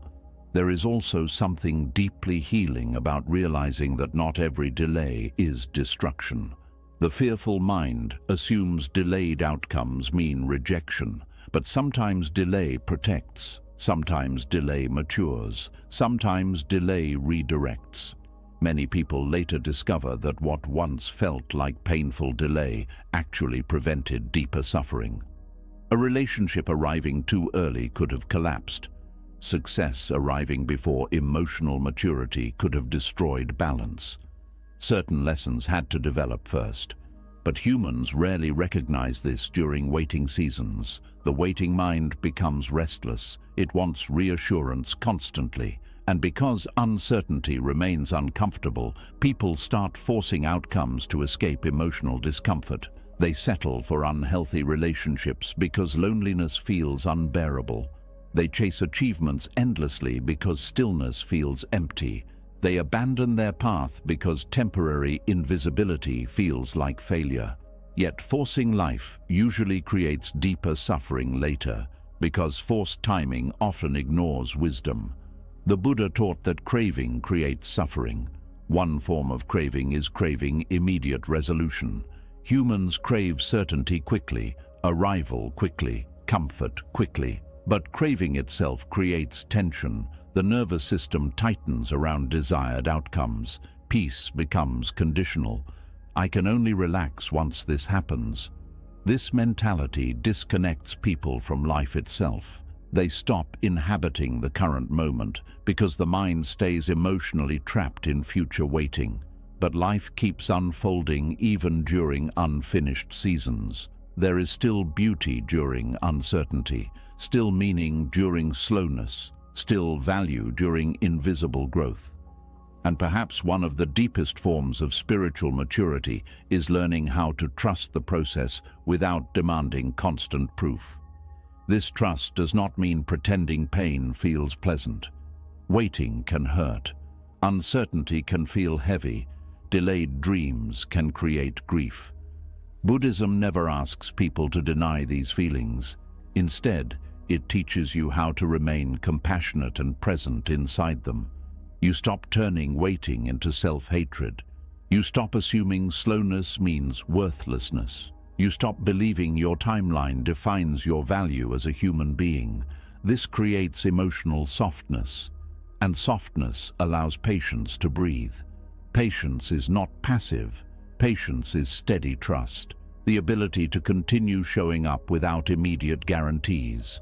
Farmers understand this naturally. They plant seeds while knowing harvest takes time. They do not scream at the soil daily demanding instant fruit. Yet emotionally, humans often treat their lives this way, demanding immediate blooming, immediate clarity, immediate reward. And when life unfolds slowly, frustration poisons the process itself. Buddhism invites you to become gentler with time, to stop treating your life like a machine that must constantly produce visible outcomes, to stop assuming invisible seasons contain no value, to stop panicking every time life moves differently than expected, because much suffering comes not from the path itself, but from resistance to its pace. There are moments when life intentionally slows people down, not to punish them, but to deepen them. Some souls need silence before wisdom emerges. Some hearts need solitude before healthy love appears. Some minds need uncertainty before surrender becomes possible. The ego hates these seasons because the ego wants visible progress constantly. But spiritual growth often unfolds in stillness first, and stillness cannot be rushed. One reason meditation becomes so important in Buddhist practice is because it retrains the nervous system away from constant urgency. Meditation teaches presence without immediate outcome, breathing without forcing, awareness without control. This slowly weakens the mind's addiction to constant arrival. You begin realizing that peace was never hidden only inside future achievement. Peace can exist during process too. This realization changes everything, because now life no longer feels like endless waiting for permission to relax. You begin living while unfolding instead of postponing life until unfolding ends. And perhaps that is one of the deepest lessons karma teaches. Life is not merely about reaching destinations, it is also about who you become during the unfolding itself. Are you becoming more patient, more aware, more compassionate, more grounded, more open-hearted? These qualities matter deeply, yet impatient minds often overlook them while obsessing over external timelines. There is also wisdom in recognizing that forcing timing often comes from mistrust. Mistrust in life, mistrust in process, mistrust in your own ability to survive uncertainty. But trust slowly develops through lived experience. You begin noticing that life has carried you through unfinished seasons before. Answers arrived eventually, healing unfolded gradually, clarity emerged later, strength developed quietly, not always according to your preferred schedule, but often in ways deeper than originally imagined. This does not mean every outcome will match your desires exactly.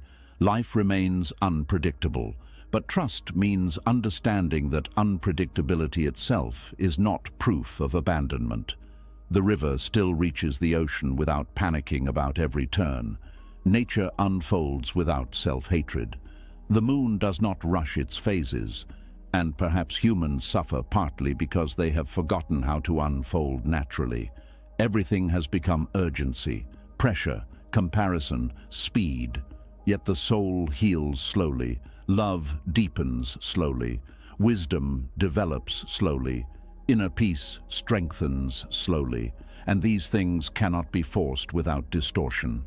Tonight, perhaps you can stop demanding immediate proof that your life is working. Perhaps invisible growth is already happening beneath the surface. Perhaps your current season contains preparation you cannot fully see yet. Perhaps the path is unfolding more wisely than fear currently understands. You do not need to force tomorrow into existence tonight. You do not need to panic because certain answers remain unfinished. You do not need to measure your worth by speed. The flower does not hate itself for blooming later than another flower. It simply blooms when its season arrives. And maybe your life is asking for the same trust now, not frantic control, not endless comparison, just patience, presence, and the quiet courage to keep walking without forcing life to move faster than wisdom allows. After learning to trust the timing of life, another softer wisdom begins to appear. If life does not need to unfold on your schedule, then maybe your mind does not need to understand everything right away either. Maybe not every question has to be answered tonight. Maybe not every confusion is a problem. Maybe some answers only become clear after the heart has become quiet enough to receive them. There is a rare peace that comes when you stop forcing life to explain itself before you allow yourself to breathe. Many people are not only tired because life is difficult, they are tired because they keep demanding answers from moments that are still unfolding. They want to know why something happened, where everything is going, what a person truly meant, whether a decision will work, whether pain will end, whether the future will be kind, and whether their life is still moving in the right direction. The mind keeps asking, as if peace can only arrive after every question has been solved. But the heart was not made to live under constant interrogation. There are seasons when the mind becomes like a restless child, pulling at the sleeve of life and saying, "Tell me now, show me now, explain this now." And when life remains silent, the mind becomes afraid. It assumes silence means danger. It assumes uncertainty means something is wrong. It assumes confusion means the path has failed. But Buddhism teaches that silence is not always emptiness. Sometimes silence is space. Sometimes silence is the place where wisdom is slowly forming. Sometimes life is not refusing to answer you. It is simply asking you to become still enough to hear what cannot be understood through panic. Not every answer comes through thinking harder. Some answers come through softening. Some answers come through waiting. Some answers come through living. This is very difficult for the fearful mind because fear believes understanding everything will create safety.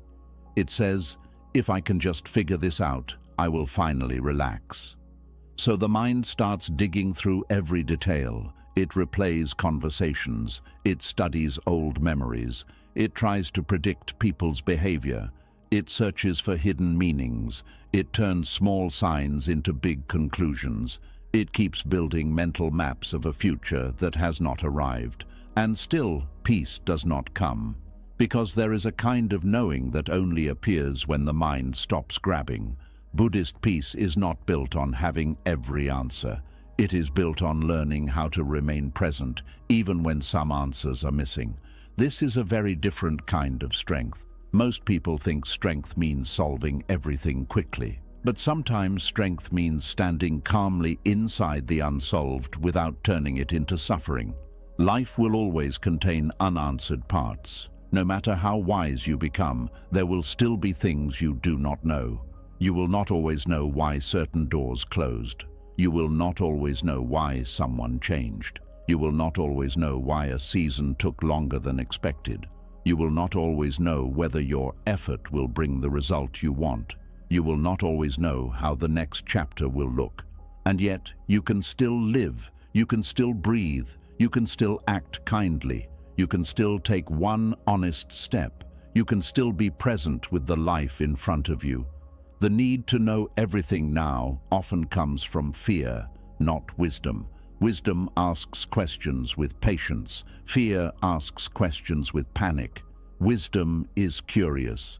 Fear is desperate. Wisdom can wait for truth to ripen. Fear wants to tear the fruit from the tree before it is ready.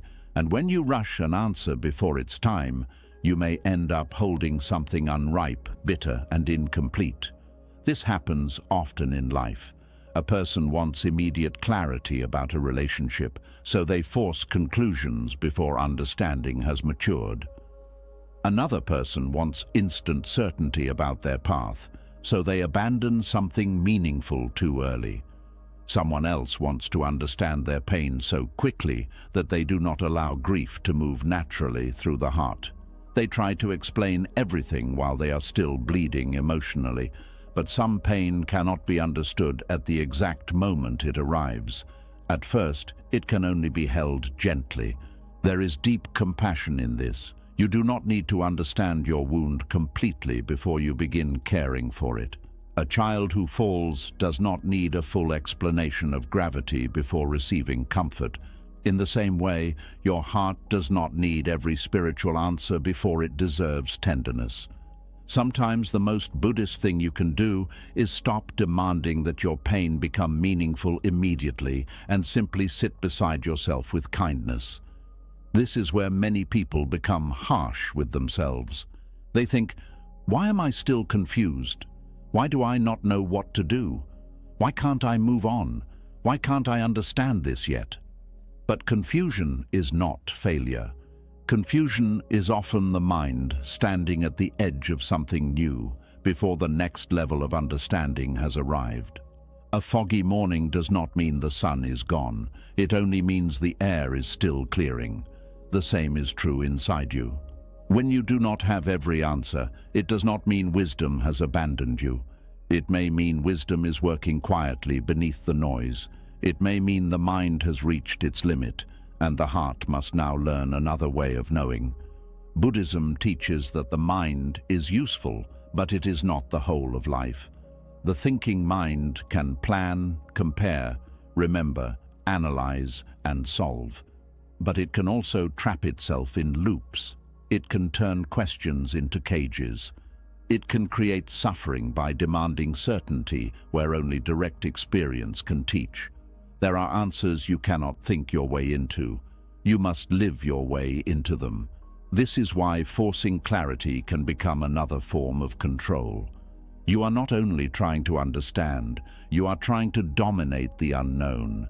You are trying to make life harmless by explaining it completely. But life is bigger than explanation. Some truths are not understood all at once. They are absorbed slowly through experience, silence, failure, healing, compassion, and time. Think of how many things in your past only made sense later. At the time you may have felt lost, rejected, delayed, or confused. But later you saw something you could not see then. Maybe that ending protected you. Maybe that delay shaped you. Maybe that disappointment redirected you. Maybe that lonely season taught you how to return to yourself. The answer came, but not when fear demanded it. This is why patience with unanswered questions becomes a spiritual practice. It teaches humility. It reminds you that your current understanding is not the final truth. It helps you stop worshipping your immediate interpretation of life. Fear always wants to define things too early. It says, this is bad, this is over, this is hopeless, this means you failed, this means nothing will change. But life may still be unfolding in ways you cannot yet see. When you do not need every answer now, you give life permission to reveal itself more honestly.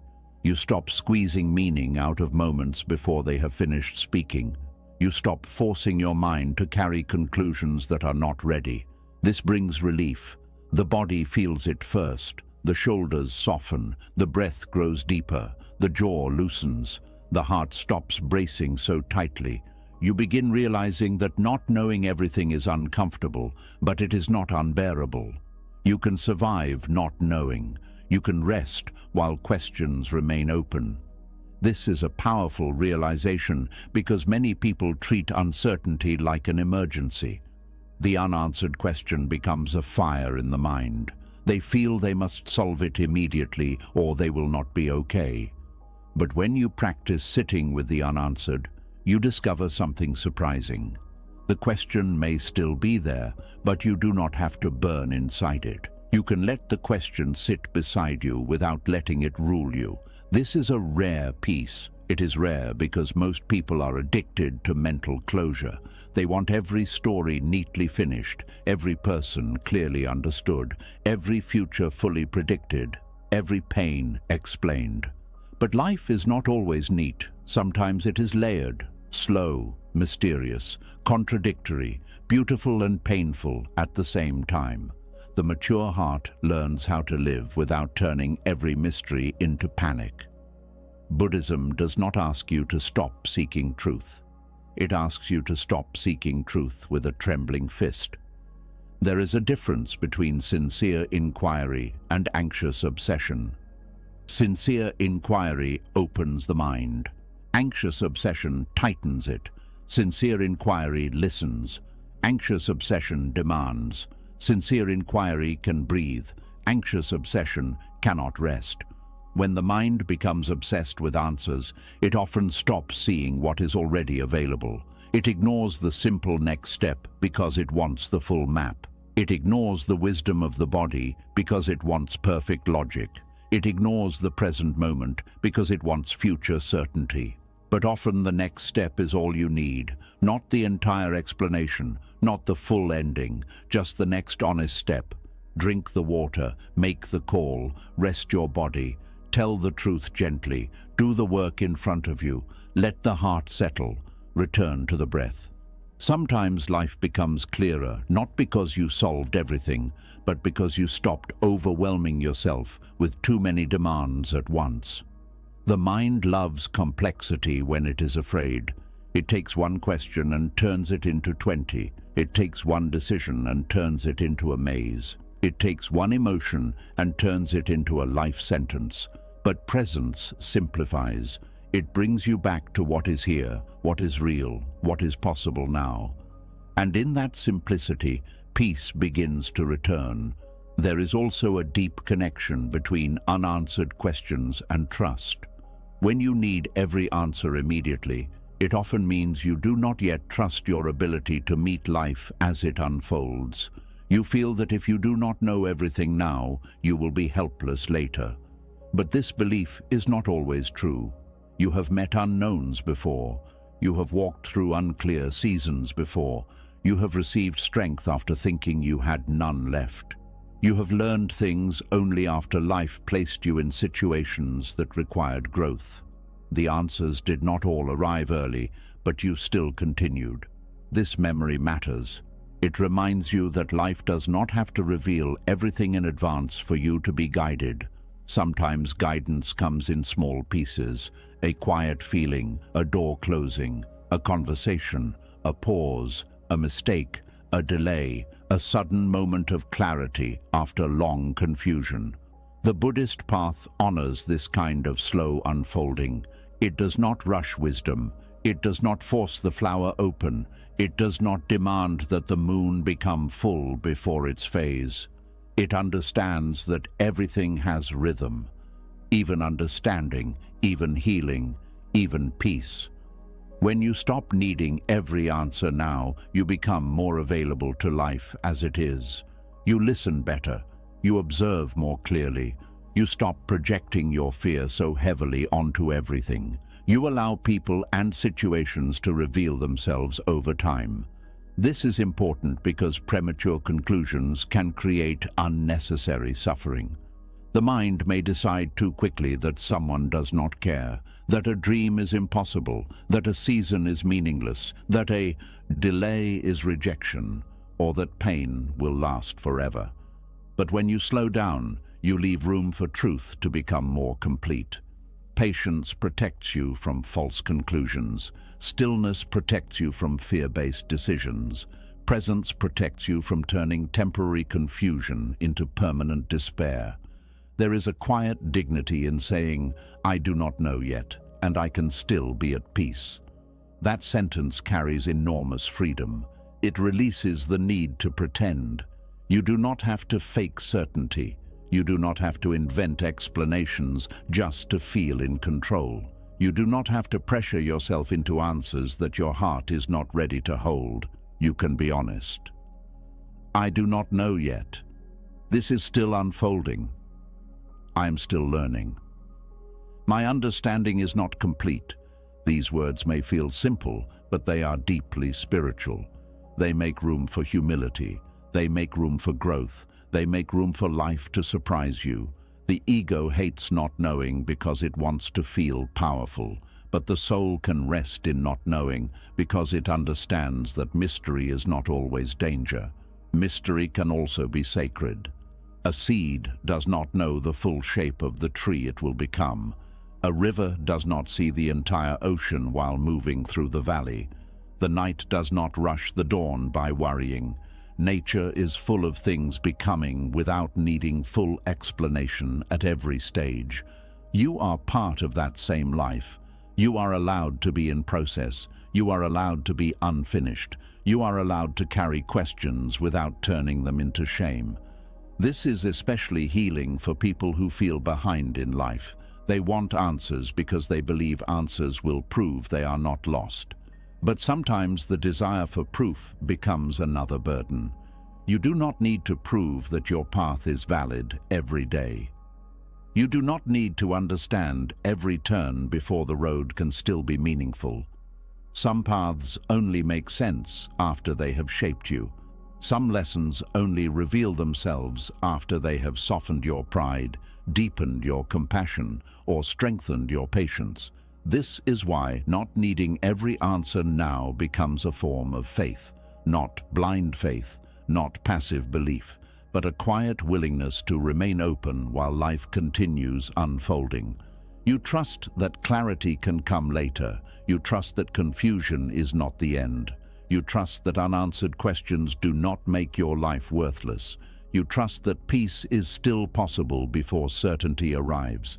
This is a different kind of peace than most people search for.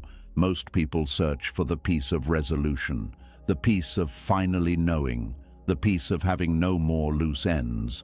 But Buddhism points toward a deeper peace, the peace that exists even before resolution, the peace of breathing inside mystery, the peace of walking without the whole map, The peace of letting life be unfinished without calling it broken.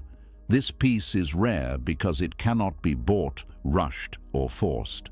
It grows through practice. Every time you stop chasing an answer in panic and return to your breath, you strengthen it. Every time you allow a question to remain open without attacking yourself, you strengthen it. Every time you choose presence over mental pressure, you strengthen it. Slowly, the mind learns a new way. It learns that not knowing is not the same as failing. It learns that silence is not always abandonment. It learns that uncertainty can be held gently. It learns that life does not need to confess all its secrets before you are allowed to rest. And when this lesson sinks deeply into the heart, something beautiful happens. Your relationship with time changes.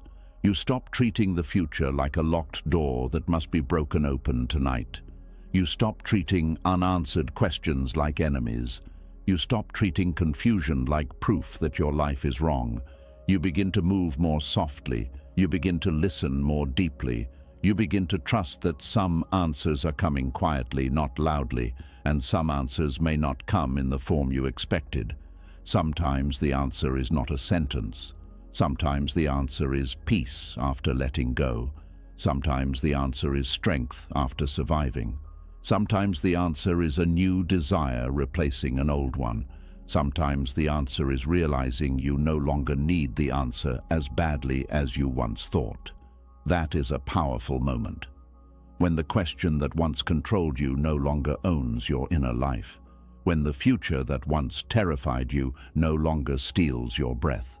When the explanation you once demanded no longer feels necessary for peace. This does not mean you stop caring. It means you stop suffering unnecessarily around what has not yet been revealed. Tonight, perhaps there are questions still sitting inside you. Questions about your future, your healing, your relationships, your purpose, your pain, your next step. Let them be there without turning them into enemies. You do not have to answer them all before morning. You do not have to carry them with clenched hands.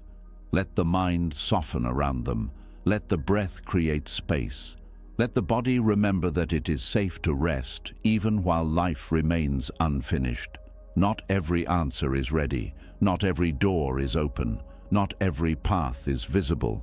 But this moment is still here. Your breath is still here.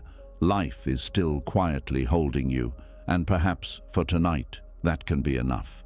When you no longer need every answer immediately, the mind slowly begins to loosen its grip. There is more breathing room inside the heart, more softness around uncertainty. But even then, another habit quietly remains hidden beneath the surface. The habit of mentally living inside disasters that have not happened. The body may be sitting safely in a quiet room, yet the mind is somewhere else entirely, somewhere painful, somewhere frightening, somewhere catastrophic. And after enough time, imagined suffering starts feeling more real than the life actually unfolding in front of you. This is where many people unknowingly lose years of peace. There are people who suffer every day from events that never arrive. Their mind wakes up already predicting collapse. Before anything even happens, they are mentally preparing for failure, rejection, loss, humiliation, sickness, abandonment, disappointment, or tragedy. And because the mind repeats these imagined disasters constantly, the body begins reacting as if danger is already present. The chest tightens, the stomach hardens, breathing becomes shallow, sleep becomes restless, joy becomes difficult to receive. Even calm moments feel fragile because the mind keeps whispering something bad is coming. This is one of the most exhausting ways to live, not because reality is always unbearable, but because the mind never stops creating emotional emergencies. Buddhism understands this deeply. It teaches that suffering is often multiplied by mental attachment and projection. Pain may exist in life naturally, but the mind frequently creates additional suffering by imagining painful futures over and over again. This is why many people are emotionally exhausted long before anything difficult actually happens. They are fighting imagined disasters every day. The human brain has a survival instinct that constantly scans for danger. Long ago, this instinct helped human beings stay alive. It learned to notice threats quickly. But in modern life, this same survival system often becomes trapped in overdrive. The mind starts treating uncertainty itself as danger. A delayed message becomes rejection. A mistake becomes permanent failure. A difficult conversation becomes emotional catastrophe. A small symptom becomes terrifying illness. An uncertain future becomes hopelessness. Fear takes incomplete information and fills the empty space with disaster. And the more emotionally sensitive a person becomes, the more vivid these mental disasters can feel. The mind creates scenes so convincing that the body believes them. A person may sit peacefully at home while internally imagining losing everything. Their heart races over situations that exist nowhere except thought.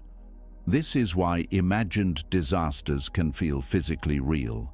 The nervous system responds to mental images almost as strongly as direct experiences. That is why fear is so powerful, not because every fear is true, but because the body reacts before wisdom fully enters. Buddhism does not teach that you should never think about the future wisely. Wisdom matters, preparation matters, responsibility matters, but there is a difference between wise awareness and compulsive catastrophe. Wise awareness says, life contains uncertainty, so I will remain present and prepared. Catastrophic thinking says, everything could go wrong at any moment, so I must mentally suffer in advance. This second pattern slowly destroys peace, because imagined disasters never end. Once one fear fades, another quickly appears. The mind says, what if I lose this? What if they leave? What if I embarrass myself? What if I fail? What if life never improves? What if I cannot handle the future? And each question pulls attention away from reality and into emotional fiction. The tragedy is that many people eventually become strangers to the present moment because they spend so much time mentally rehearsing pain. A beautiful day arrives, but the mind is preparing for loss. Love appears, but the mind predicts abandonment. Opportunity appears, but the mind predicts humiliation. Rest appears, but the mind predicts danger. Fear steals experiences before life even touches them. This is why stopping imagined disasters is not simply positive thinking. It is a spiritual return to reality. Reality is often far smaller than fear's stories. Right now, perhaps your body is breathing safely. Right now, perhaps the room is quiet. Right now, perhaps no disaster is actually happening. Yet the mind can still create enormous suffering inside peaceful moments. This is what Buddhism asks you to notice carefully. Not to shame yourself, not to force your mind into perfection, but to become aware of how often your thoughts are creating pain that reality has not asked you to carry. Awareness changes everything, because once you notice the pattern clearly, you stop automatically believing every fearful mental image. You begin asking gentle questions instead. Is this actually happening right now? Am I responding to life itself or to a mental prediction? Is this thought protecting me wisely or simply frightening me? These questions create space between you and fear. And that space is deeply healing. Without space, every thought feels like truth, every fear feels like prophecy, every emotion feels permanent. But awareness reminds you that thoughts are mental events, not guaranteed realities. This is important because the mind often mistakes possibility for certainty. Something bad could happen, yes. Life contains uncertainty. But fear changes possibility into emotional certainty. The mind starts acting as though disaster is already guaranteed. This creates constant tension. and tension slowly exhausts the soul. Many people do not realize how addicted they have become to mentally preparing for pain. They think worrying keeps them safe. They believe if they emotionally rehearse disaster enough, they will somehow reduce suffering later. But usually the opposite happens. They simply suffer twice. First in imagination, then again if difficulty actually arrives. And often, the imagined suffering becomes larger than reality itself. How many nights have human beings lost to disasters that never happened? How many peaceful moments disappeared because the mind kept predicting collapse? How many opportunities were abandoned because fear painted terrifying futures that never arrived? This habit becomes especially strong in people who have experienced emotional pain before. Trauma teaches the nervous system to expect danger quickly. A person who has experienced betrayal may begin anticipating betrayal everywhere. A person who has experienced failure may begin expecting humiliation constantly. The mind tries to prevent future pain by scanning endlessly for warning signs. But this creates hypervigilance. Hypervigilance is exhausting because the nervous system never fully rests. It constantly watches, constantly predicts, constantly prepares. Even peaceful moments become emotionally unsafe because the mind expects interruption. Buddhist mindfulness gently retrains this pattern. Mindfulness teaches the nervous system how to return to direct experience instead of imagined catastrophe. Not tomorrow, not next year, not the terrifying mental movie. This breath, this chair, this sound, this moment. Mindfulness interrupts mental time travel, and mental time travel is where imagined disasters grow strongest. Fear almost always lives in the future. It says, what if? What if you lose everything? What if nobody understands you? What if you fail publicly? What if life becomes unbearable? The mind creates endless future scenes and emotionally lives inside them before they happen. But Buddhism returns you to what is actually here now. This does not magically erase uncertainty. It simply prevents you from drowning inside possibilities that do not yet exist. One of the deepest causes of imagined disasters is the inability to tolerate uncertainty emotionally. The mind says, if I cannot fully control the future, then I must mentally prepare for the worst. But preparation becomes obsession, and obsession becomes suffering. Eventually, people stop experiencing life directly because fear constantly interrupts reality with catastrophic prediction. This is why presence becomes such powerful medicine. Presence interrupts projection. You begin noticing small truths again.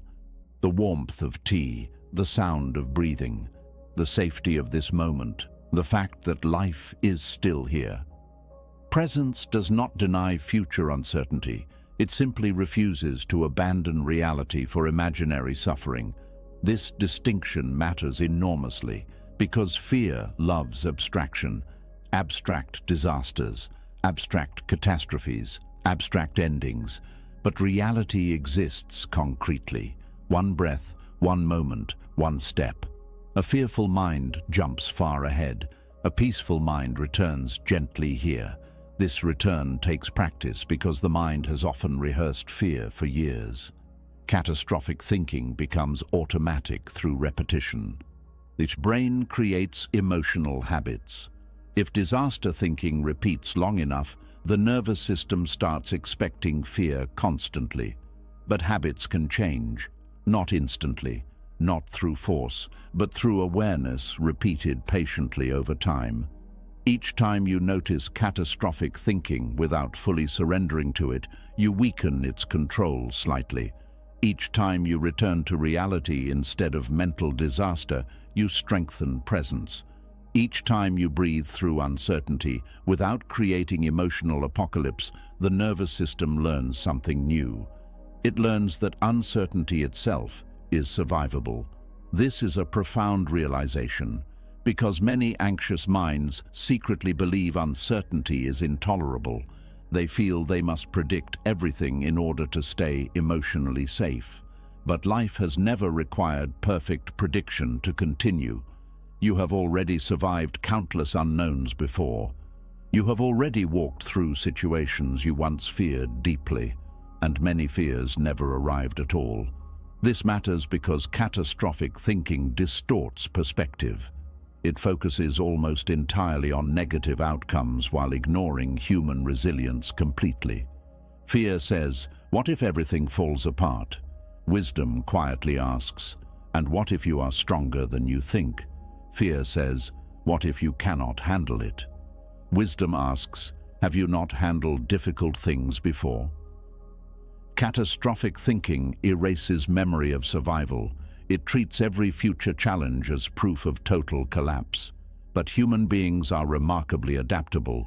People heal, recover, learn, begin again, even after painful experiences. This does not mean suffering is easy. Buddhism never romanticizes pain, but it does remind you that imagined disasters usually underestimate your ability to meet life. Fear tells you only about destruction.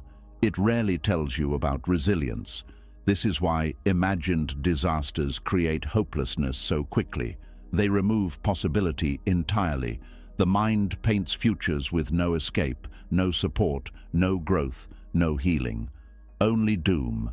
But reality is rarely that absolute. Life contains difficulty and unexpected support simultaneously. Pain and beauty often coexist. Loss and new beginnings can coexist. The fearful mind struggles to see this complexity because it becomes hypnotized by worst-case scenarios. Buddhist wisdom restores balance. It teaches you to notice fearful thoughts without turning them into absolute truth. This is especially important because catastrophic thinking becomes addictive in subtle ways. The mind mistakenly believes constant fear creates control. It thinks, if I stay alert enough, maybe I can prevent pain. But endless alertness does not create peace. It creates exhaustion. The body was not meant to live permanently braced against imaginary danger. Sooner or later, emotional burnout appears. The heart becomes tired. The nervous system becomes overwhelmed. Joy becomes harder to access. Simple moments stop feeling safe. This is one reason anxiety often disconnects people from ordinary beauty. The mind becomes so focused on future disaster that it stops receiving present life. Sunlight passes unnoticed. Laughter feels distant. Love feels fragile. Everything becomes filtered through anticipation of loss. And perhaps this is one of the saddest effects of imagined disasters. They steal life before life even changes. A person suffers future grief while the people they love are still beside them. They suffer future failure before beginning. They suffer future loneliness while still surrounded by care. Fear convinces them to emotionally leave life early, but Buddhism keeps calling you back. Back to this moment. Back to direct experience. Back to what is actually happening instead of what the mind predicts might happen. This return is not denial, it is clarity. Clarity says, this fear is a thought, not certainty. This future has not happened. I do not need to suffer every possibility right now. I can stay here instead of abandoning myself to imagined disaster. These realizations create emotional breathing room, and breathing room changes how the nervous system experiences existence. You begin feeling less trapped, less hunted by thought, less emotionally consumed by prediction. There is also great wisdom in understanding that catastrophic thinking often grows strongest when people feel disconnected from themselves, when exhausted, lonely, overstimulated, emotionally overwhelmed. The mind becomes more vulnerable to disaster stories during these conditions. This is why self-care matters spiritually too. Rest matters. Stillness matters. Healthy boundaries matter. Silence matters. The nervous system cannot heal while constantly flooded with stimulation and fear. Modern life trains people to remain mentally overloaded. Endless news, endless comparison, endless pressure, endless information. The mind absorbs fear continuously without rest, and eventually, catastrophic thinking becomes normal. But normal does not mean healthy. A peaceful mind requires space. Time away from constant fear, feeding. Time inside nature. Time in silence. Time simply breathing without endless prediction. The Buddha often retreated into stillness because stillness reveals how noisy the fearful mind has become. Only in quiet moments do many people finally notice how often they are mentally rehearsing disaster. And once noticed clearly, the pattern can begin softening.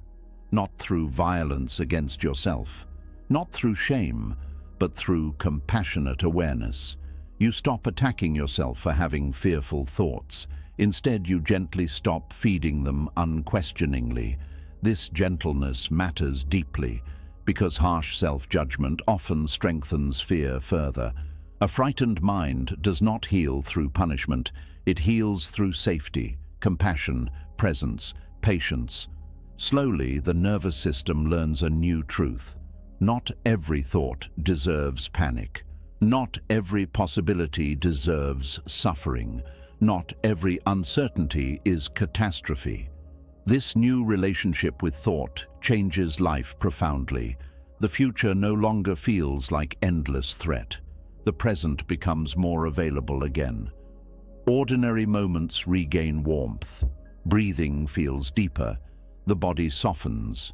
And perhaps for the first time in a long while, life begins feeling livable instead of constantly dangerous. Tonight, maybe you can notice how many imagined disasters your mind has carried lately. The conversations that never happened, the endings that never arrived, the failures that existed only in thought, the futures your body suffered through without reality ever asking it to. And maybe, gently, you can begin setting some of those invisible burdens down, not because life is perfectly certain, but because your soul deserves more than endless rehearsal of pain. You deserve moments untouched by catastrophe, moments where this breath is enough, moments where the future is allowed to remain unwritten, moments where the mind finally stops turning possibility into fear and begins returning quietly to life itself. After spending so much time inside imagined disasters, the mind slowly becomes tired of carrying realities that do not exist. Fear loses some of its authority. The constant prediction, the endless mental rehearsing, the emotional panic about tomorrow all begin to feel heavy. And somewhere beneath that exhaustion, a quieter desire finally appears. The desire to return, not to the past, not to fantasy, but to what is actually real. There comes a moment when a person realizes how much of life has been lived inside thought instead of direct experience. The body walks through the world, but the mind lives somewhere else entirely, somewhere in memory, somewhere in fear, somewhere in prediction, somewhere in endless mental stories. And because of this, reality itself begins feeling distant. This is one of the deepest forms of suffering, not simply pain, but disconnection from what is actually here. A person drinks tea without tasting it because their mind is replaying old conversations. They sit beside people they love while mentally preparing for future loss. They walk beneath the sky without seeing it because anxiety keeps pulling them into imagined futures. The present moment quietly disappears beneath mental noise. This is why Buddhism places so much importance on returning to what is real, because reality itself is often far gentler than the mind's constant storytelling. The mind creates layers upon layers of interpretation. A simple event happens, and immediately thought begins building stories around it. Someone becomes quiet, and the mind says, "They are upset with me." A plan changes, and the mind says, "Everything is falling apart." A difficult emotion appears, and the mind says, "I will feel this forever." Very quickly, direct reality becomes buried beneath mental projection. But reality itself is usually simpler. A person was simply quiet. A plan simply changed. An emotion simply appeared. The suffering often comes from the story added afterward. This is one of the most important Buddhist understandings. Human beings do not only experience life directly, they experience their interpretation of life. And fearful interpretation can create enormous suffering even during relatively ordinary moments. Returning to what is real means learning how to separate direct experience from mental storytelling. This takes awareness because the mind moves quickly. It automatically labels, predicts, judges, compares, dramatizes, and interprets. Most people are so identified with these mental movements that they do not even notice them happening. Thought feels like reality, fear feels like truth, stories feel factual, but mindfulness interrupts this automatic fusion. Mindfulness gently asks, what is actually happening right now?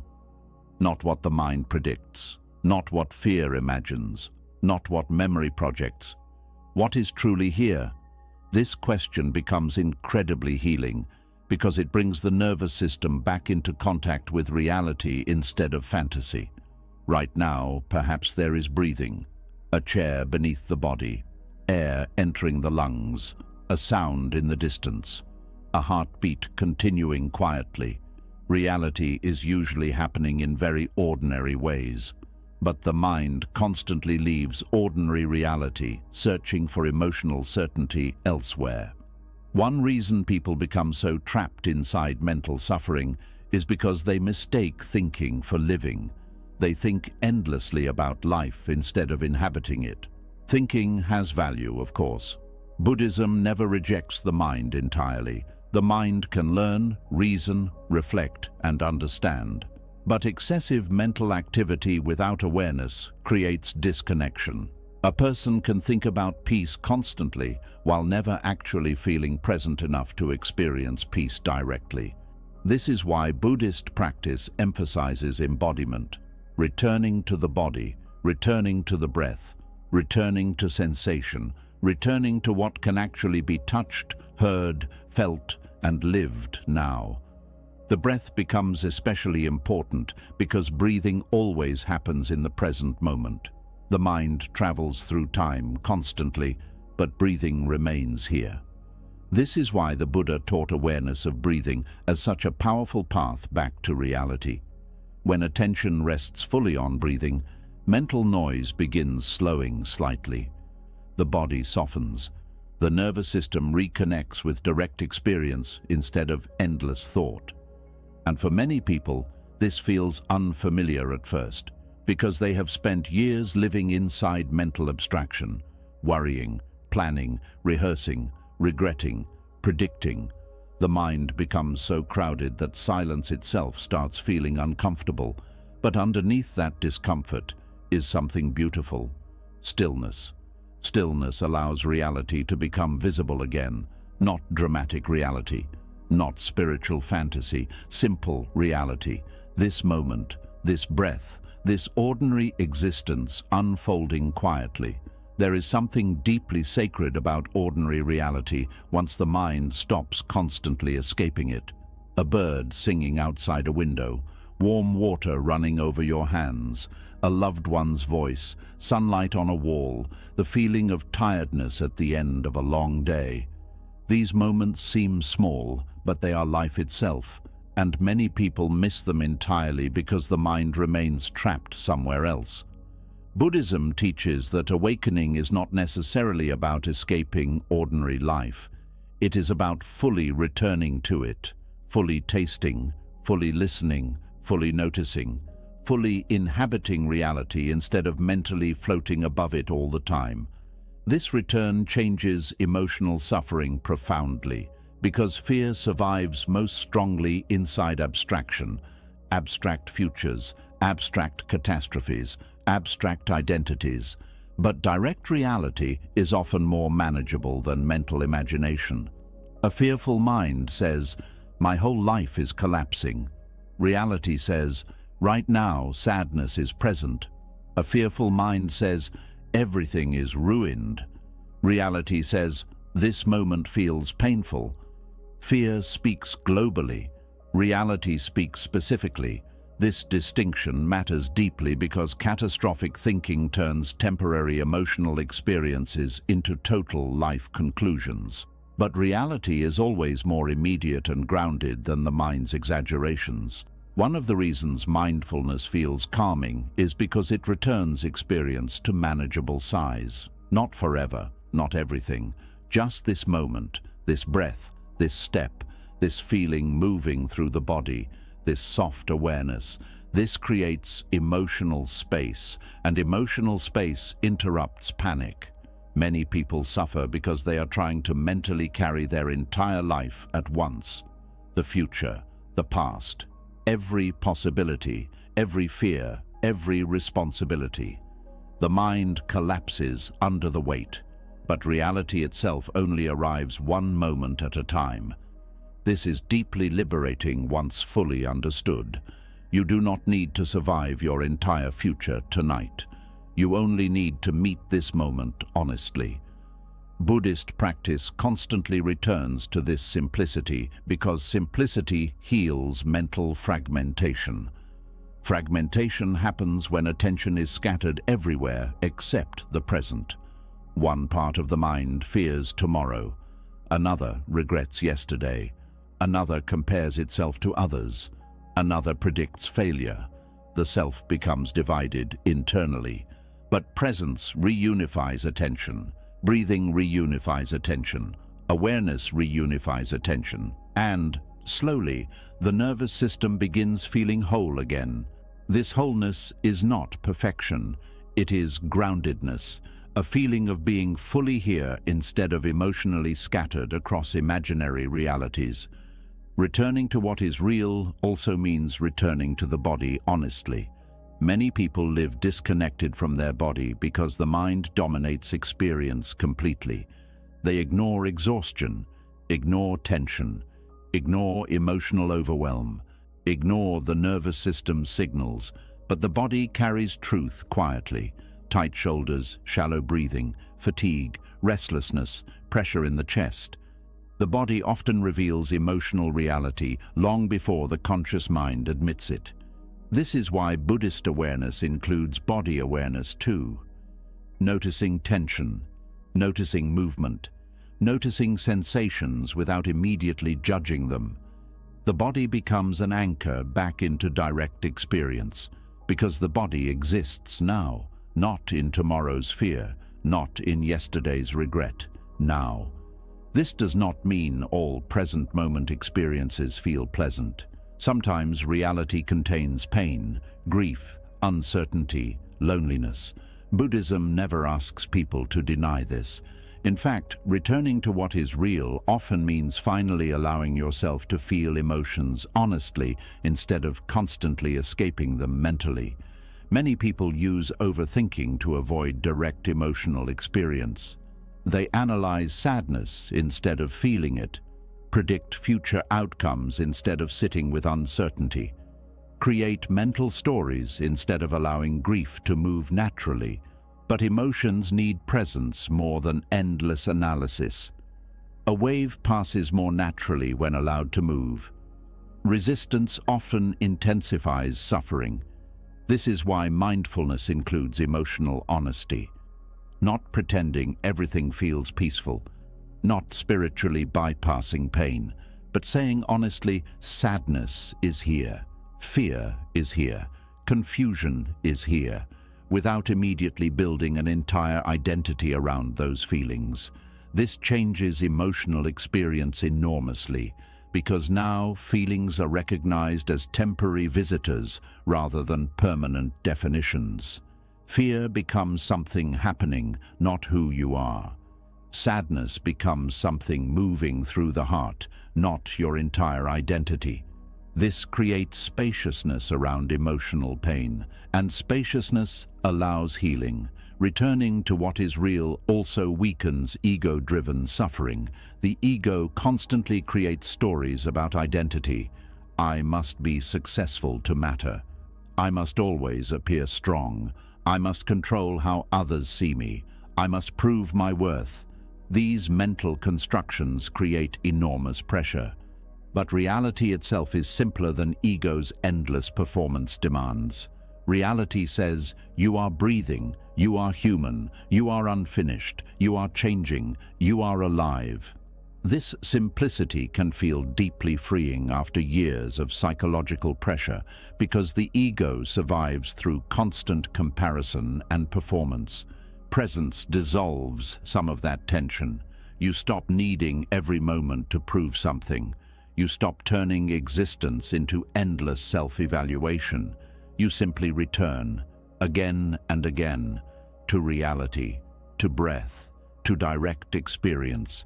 This returning becomes a spiritual practice itself. Not once, thousands of times. The mind wanders into fear. Return. The mind wanders into memory. Return. The mind creates catastrophic stories. Return. The mind compares endlessly. Return. This is why mindfulness is called practice. The mind will continue wandering. Human minds naturally move. The goal is not perfect mental silence forever. The goal is remembering how to come back without violence toward yourself. Gentleness matters deeply here. A harsh mind cannot create peace. Many people attack themselves constantly for overthinking, fearing, worrying, or struggling emotionally. But self-attack only creates more fragmentation. The Buddha taught compassion because healing requires safety, not punishment. A frightened nervous system softens through kindness, so each return to reality should feel compassionate, not forceful. Oh, the mind wandered again. Fear appeared again. Thinking became intense again, and then gently, return. This gentleness changes the entire emotional atmosphere inside the mind. Instead of endless war against yourself, awareness becomes more like guiding a tired child home, patiently, softly, without shame. There is also profound freedom in realizing that reality itself is often enough. Not perfect, not complete, but enough. The mind constantly demands more stimulation, more certainty, more achievement, more emotional intensity. But direct experience often contains quiet richness already. Birdsong, breathing, stillness, warmth, human connection, the texture of ordinary life. People overlook these things because the mind is addicted to psychological drama. Drama feels stimulating. Presence feels simple, but simplicity heals. This is why Buddhist monks often live very simply. Not because simplicity itself is magical, but because simplicity removes many unnecessary distractions from direct experience. Modern life constantly pulls attention away from reality. Endless screens, endless information, endless noise, endless comparison. The nervous system becomes overloaded, and overloaded minds lose contact with direct living. Returning to what is real becomes revolutionary in such a distracted world, because now you stop living mainly inside manufactured stimulation and begin reconnecting with existence itself. Silence becomes valuable again, stillness becomes nourishing again, ordinary moments regain sacredness. This sacredness is not dramatic, it is quiet, a quiet appreciation for simply being alive, for simply existing here now. This appreciation weakens suffering because suffering often grows through resistance to reality. Resistance says, this moment should be different. My feelings should not exist. Life should already be resolved. Reality should match my expectations. But reality rarely obeys human demand, and fighting reality constantly exhausts the soul. Acceptance softens this fight, not passive surrender, not hopelessness, but honest recognition of what is here now. This honesty creates peace because energy stops being wasted denying reality. You stop mentally arguing with existence every moment. You stop demanding certainty before allowing yourself rest. You stop resisting the unfinished nature of life so aggressively, and slowly life begins feeling more intimate again, more direct, more alive, more human. This intimacy with reality creates gratitude naturally, not forced positivity, not denial of suffering, but simple appreciation for being able to experience life directly again, to breathe consciously, to feel sunlight, to hear rain, to sit quietly without constant mental warfare. These experiences become deeply meaningful once the mind stops abandoning reality constantly. Tonight, perhaps you can gently return again, not to your fears, not to tomorrow, not to the endless stories of the mind, but here, to the feeling of breathing, to the sound around you, to the body resting right now, to this unfinished but real moment. Life is happening here, not inside every imagined future. Reality is waiting patiently beneath the noise, and perhaps peace has never been as far away as the fearful mind once believed.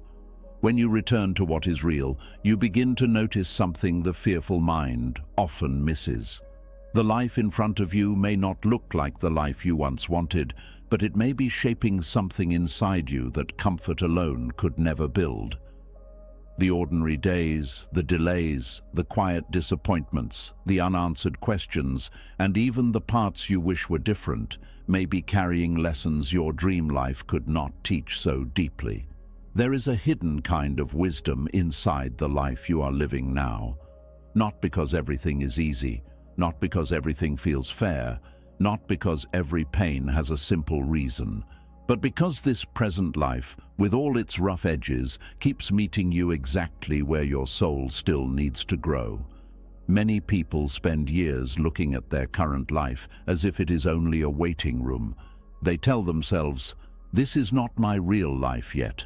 My real life will begin when I have more money, when I find love, when I move somewhere better, when my body feels stronger, when my mind is healed, when people finally understand me." So they live with one foot outside the present, always reaching toward a better version of existence. And there is nothing wrong with wanting growth. There is nothing wrong with dreaming, building, hoping, and moving toward something brighter. But suffering begins when the dream life becomes so powerful in the mind that the current life starts feeling worthless. This is where Buddhism becomes deeply compassionate. It does not ask you to abandon your dreams. It asks you to stop abandoning your present life because of them. Because the life you are living now is not empty.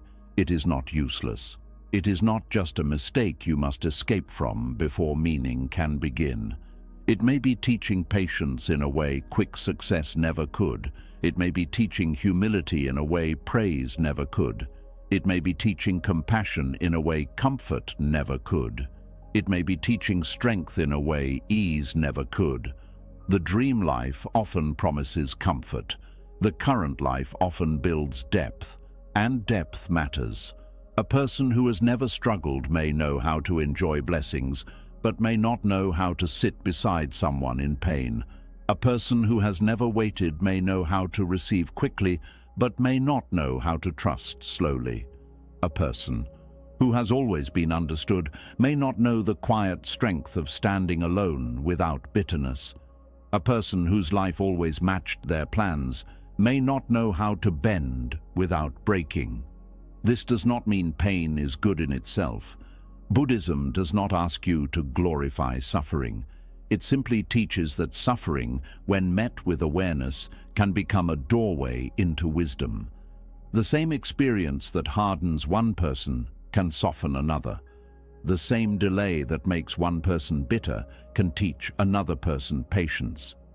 The same loss that closes one heart can open another heart more deeply.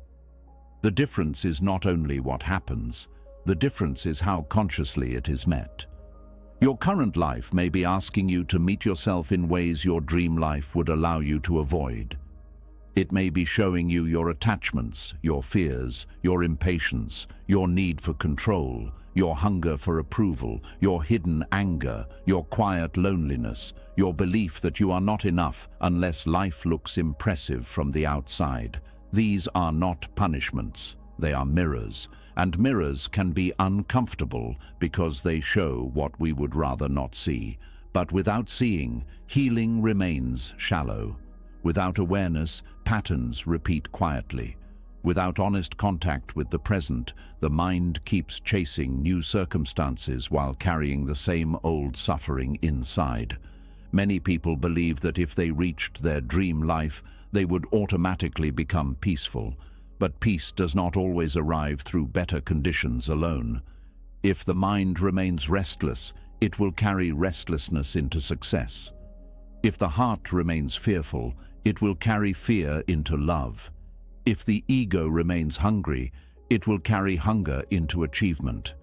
If the nervous system remains trained to expect danger, it will find danger even inside comfort. This is why the current life matters so much. It reveals what still lives inside you. A dream life can distract you from yourself. A current life often introduces you to yourself. This is not always pleasant. Sometimes your present life shows you how easily you compare, how quickly you lose trust, how deeply you fear being unseen, how much your peace depends on outcomes, how often you judge yourself for being unfinished. But these revelations are not there to shame you. They are there to free you, because whatever you can see clearly, you can begin to transform gently.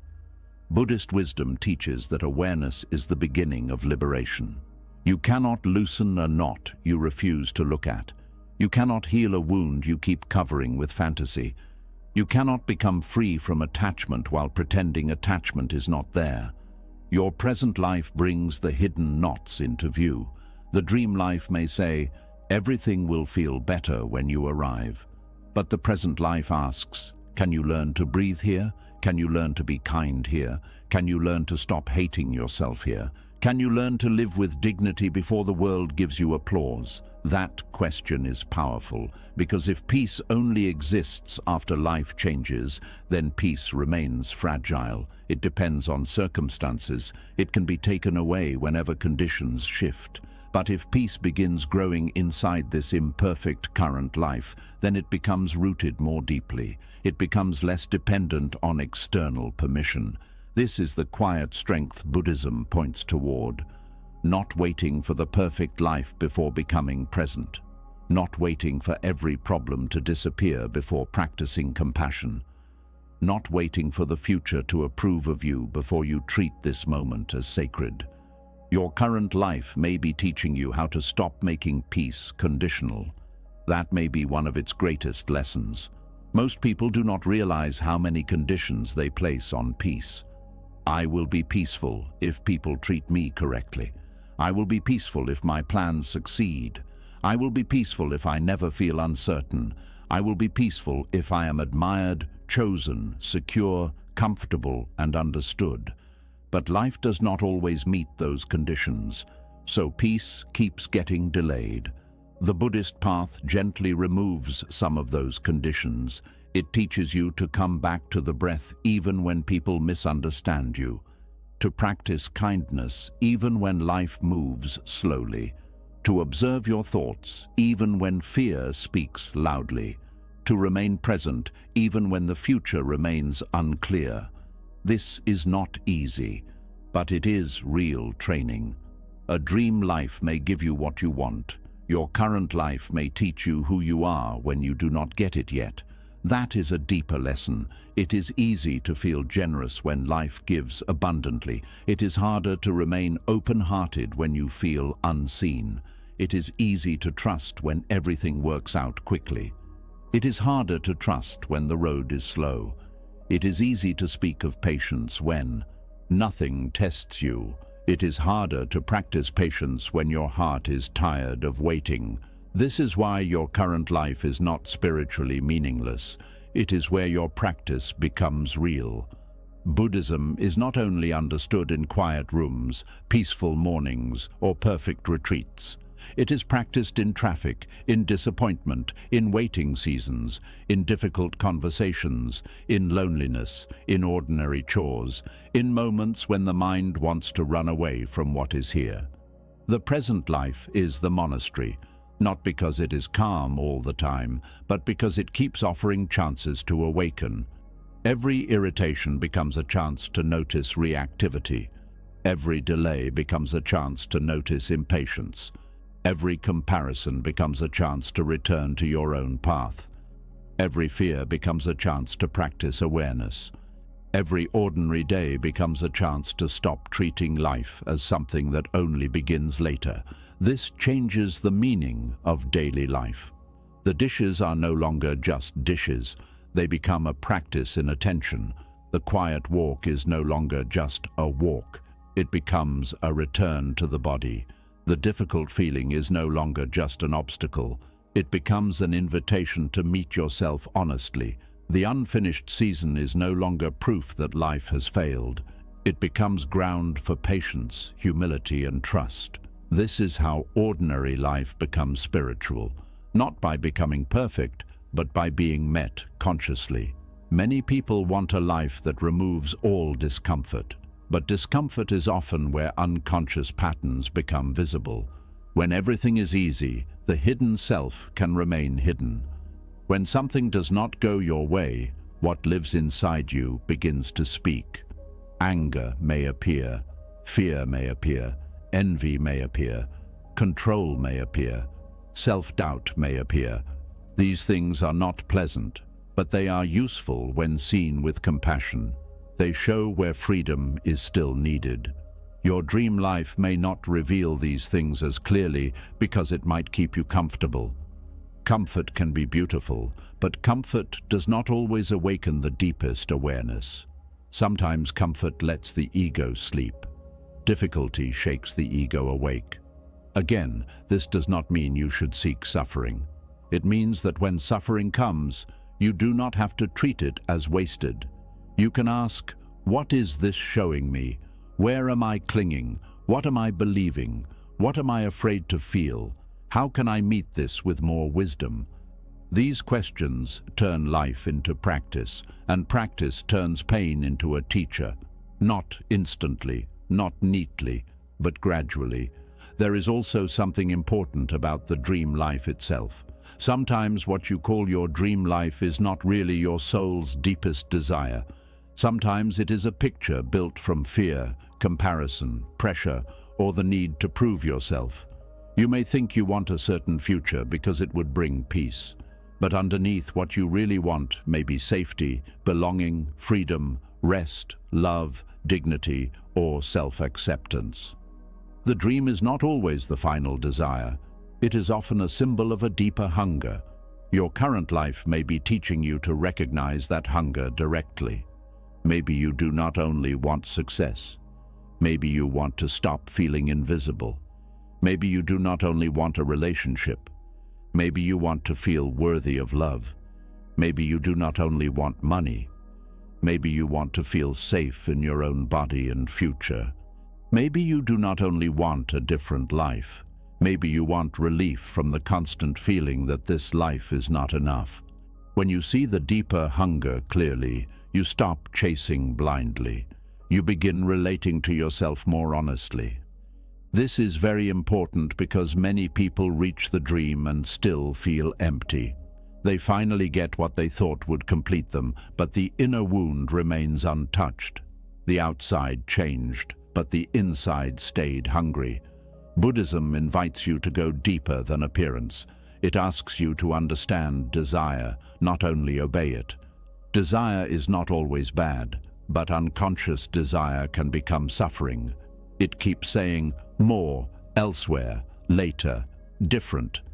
And if you follow it without awareness, you may spend your whole life running towards something that never fully satisfies the heart. Your current life interrupts that running. It asks you to sit down for a moment and look honestly. What are you really seeking?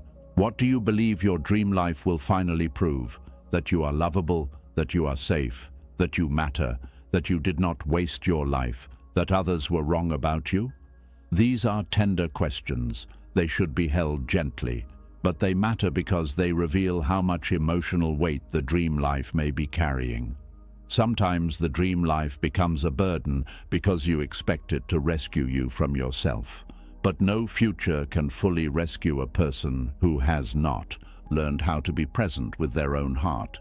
This is why the current life, even when imperfect, may be offering the deeper rescue. It may be teaching you how to stop running from yourself, how to sit with your own fear, how to offer kindness to your own unfinished places, how to live without waiting for external life to finally declare you worthy. That is not a small lesson. That is liberation beginning quietly. Many people resist their current life because they believe acceptance means giving up. But acceptance in Buddhism does not mean surrendering your growth. It means seeing clearly where you are before taking the next step. You cannot walk wisely from a place you refuse to acknowledge. If you hate your current life completely, you may move from desperation instead of wisdom. You may chase escape instead of truth. You may make choices only to avoid discomfort, not because they align with your deeper path. Acceptance creates clearer movement. When you accept where you are, you stop wasting energy arguing with reality. That energy becomes available for wise action. You can still change. You can still grow. You can still build. But now you move from presence instead of panic. This is the difference between running away from your life and walking forward from it. Running away carries fear. Walking forward carries awareness. Your current life may be teaching you this difference. It may be showing you that transformation does not require hatred of where you are. You can want change without despising the present. You can dream without abandoning today. You can build a better future without treating your current self like an enemy. This is compassion in action, and compassion is one of the deepest Buddhist medicines. Many people believe they will become kind to themselves after life improves, but kindness is needed most before life improves. During the messy part, during the uncertain part, during the ordinary part, during the season when there is no applause, the dream life may be easier to love. The current life teaches you how to love without perfect conditions, and that kind of love is stronger. It is easy to love yourself when you feel successful, but can you treat yourself gently when you feel behind? It is easy to feel grateful when life is beautiful. But can you notice one small blessing during a hard day? It is easy to trust when the answer is clear. But can you keep breathing when the answer is not here yet? These are the questions that shape the soul. Your current life may also be teaching you how to become less dependent on fantasy. Fantasy can comfort temporarily, but it can also become an escape from participation. You may spend so much time dreaming about a better life that you stop caring for the life you actually have. But the life you actually have still needs your attention. Your body still needs rest. Your space still needs care. Your relationships still need presence. Your mind still needs gentleness. Your daily habits still shape your future. Dreaming without tending to the present becomes another form of absence. Buddhism always returns you to direct life because direct life is where karma is created. The small choices you make today become the conditions of tomorrow. How you speak today matters. How you think today matters. How you respond today matters. How you care for yourself today matters. Your dream life is not built by rejecting today. It is built through how consciously you meet today. This makes the present moment powerful, not glamorous, powerful, because every moment contains seeds, a seed of patience, a seed of resentment, a seed of awareness, a seed of avoidance, a seed of kindness, a seed of fear. Karma is not only some distant force, it is also the way repeated actions shape the mind and life over time. Your current life is the field where these seeds are planted. So the question becomes, what are you planting while waiting for the dream? Are you planting bitterness because life has not arrived yet? Are you planting comparison because others seem ahead? Are you planting self-hatred because your path looks different? Or are you planting steadiness, compassion, presence, and courage? This matters deeply, because who you become while waiting often determines how you will receive what comes later. If your dream life arrived tomorrow but your mind remained full of fear, you might not enjoy it. You might worry about losing it. Compare it to someone else's. Demand more immediately. Feel unworthy of it. Use it to prove yourself instead of experience it with gratitude. This is why preparation of the heart matters. Sometimes the current life is not blocking your dream life. It is preparing you to hold it with wisdom. It may be teaching you patience so success does not make you arrogant. Teaching simplicity so abundance does not make you empty. Teaching compassion so love does not become possession. Teaching presence so achievement does not become another restless chase. Teaching humility so growth does not turn into ego. These lessons are not always comfortable, but they are protective. There are blessings that require inner space before they can be received peacefully. And sometimes life delays certain things because the inner vessel is still being shaped. Again, this does not mean every delay has a neat explanation. Life is complex. Pain is real. But it does mean your current life may contain hidden preparation even when the mind cannot fully understand it. This perspective reduces resentment. Instead of constantly asking, "Why am I not there yet?"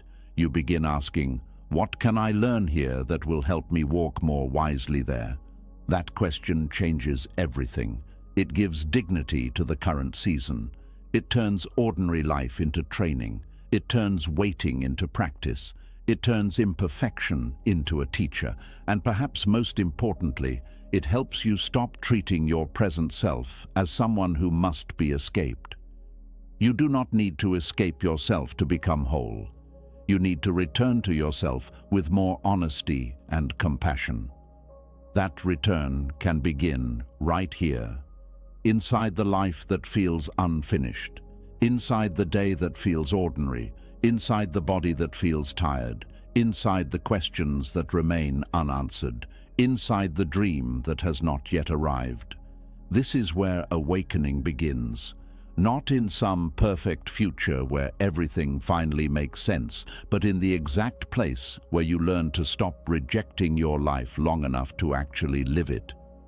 Tonight, perhaps you can look at your current life with softer eyes, not as a punishment, not as a failure, not as proof that you are behind, but as a teacher that may be shaping patience, depth, courage, humility, and presence in ways comfort never could.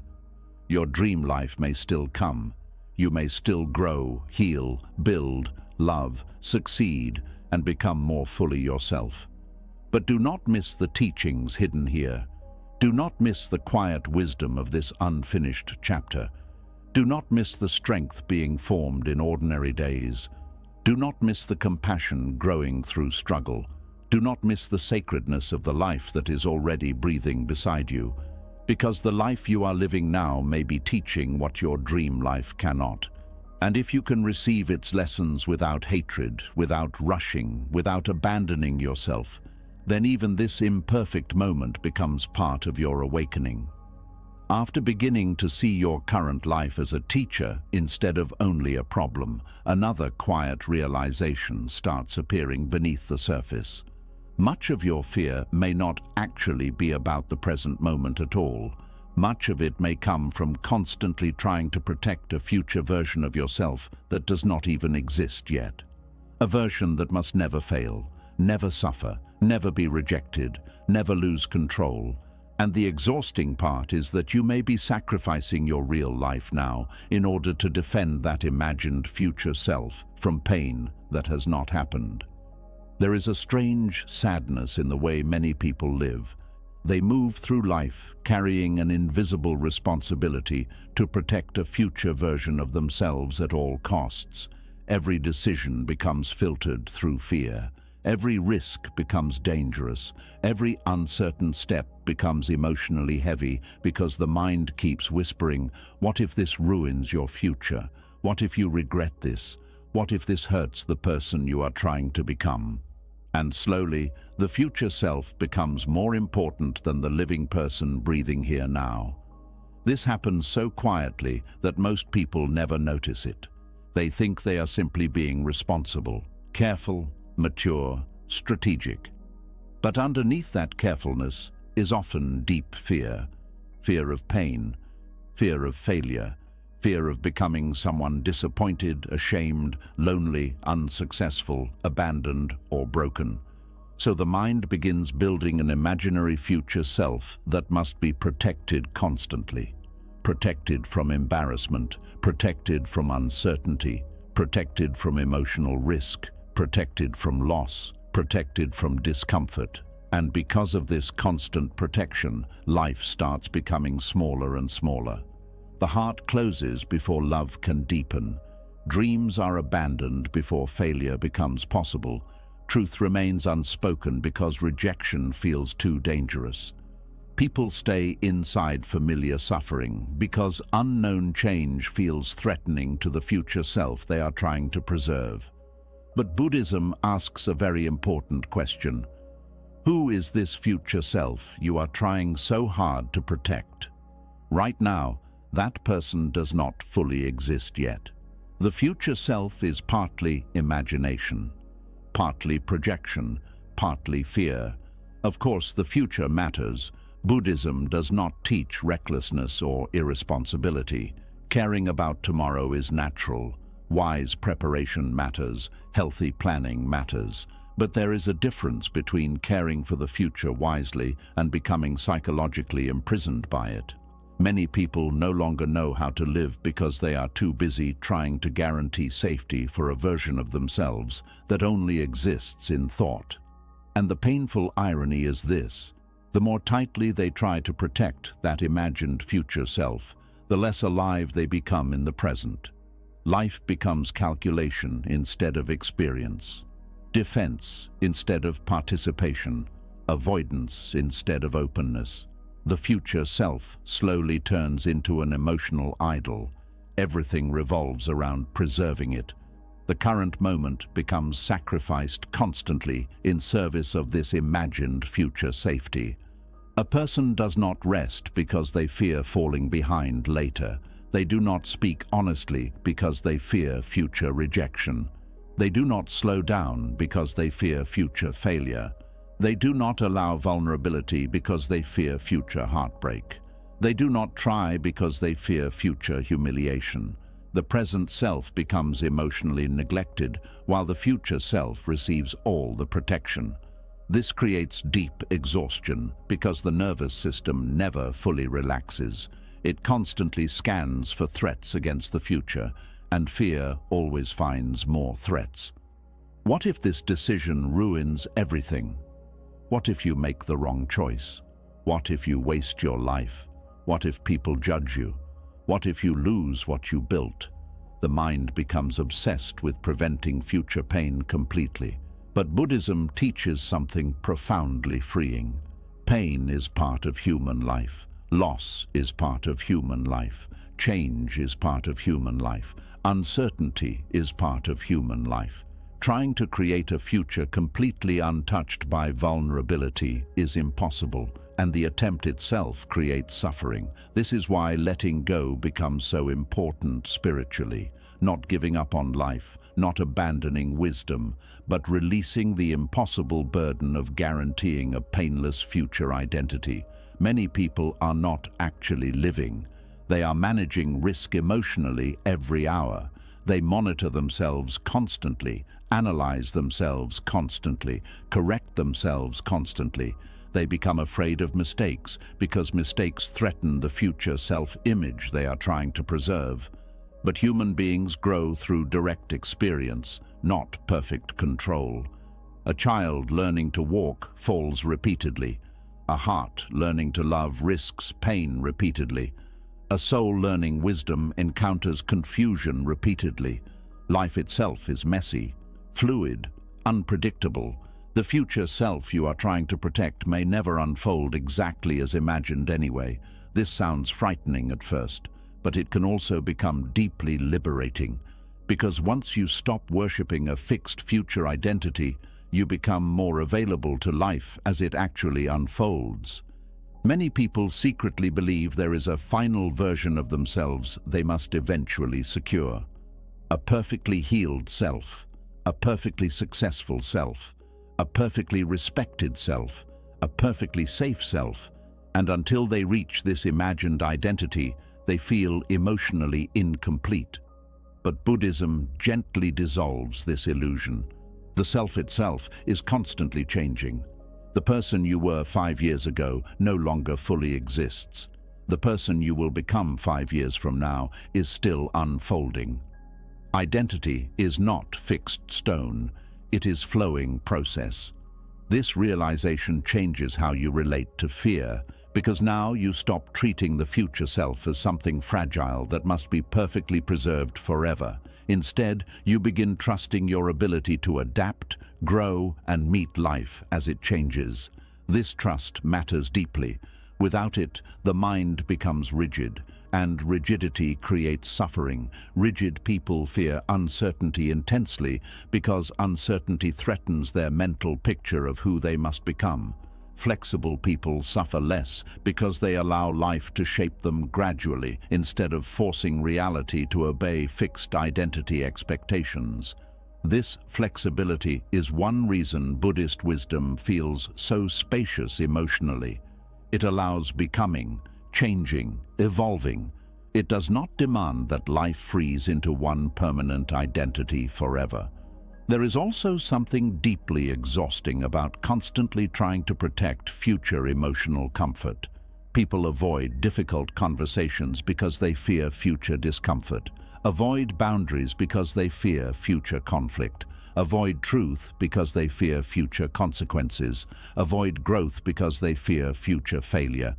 But avoiding temporary discomfort often creates deeper suffering later. The future self becomes burdened by all the things the present self was too afraid to face honestly. This is important to understand. Trying to protect yourself from all pain often creates more pain, not less. Because avoidance accumulates, unspoken truth accumulates, unlived life accumulates, suppressed emotion accumulates, and eventually the soul becomes heavy with all the things fear prevented you from experiencing honestly. Buddhism invites another way of living, not reckless abandonment, not careless impulsiveness, but courageous presence. The willingness to live truthfully without demanding guarantees first. This kind of living feels vulnerable because vulnerability is unavoidable in real life. Love is vulnerable. Creativity is vulnerable. Authenticity is vulnerable. Hope itself is vulnerable.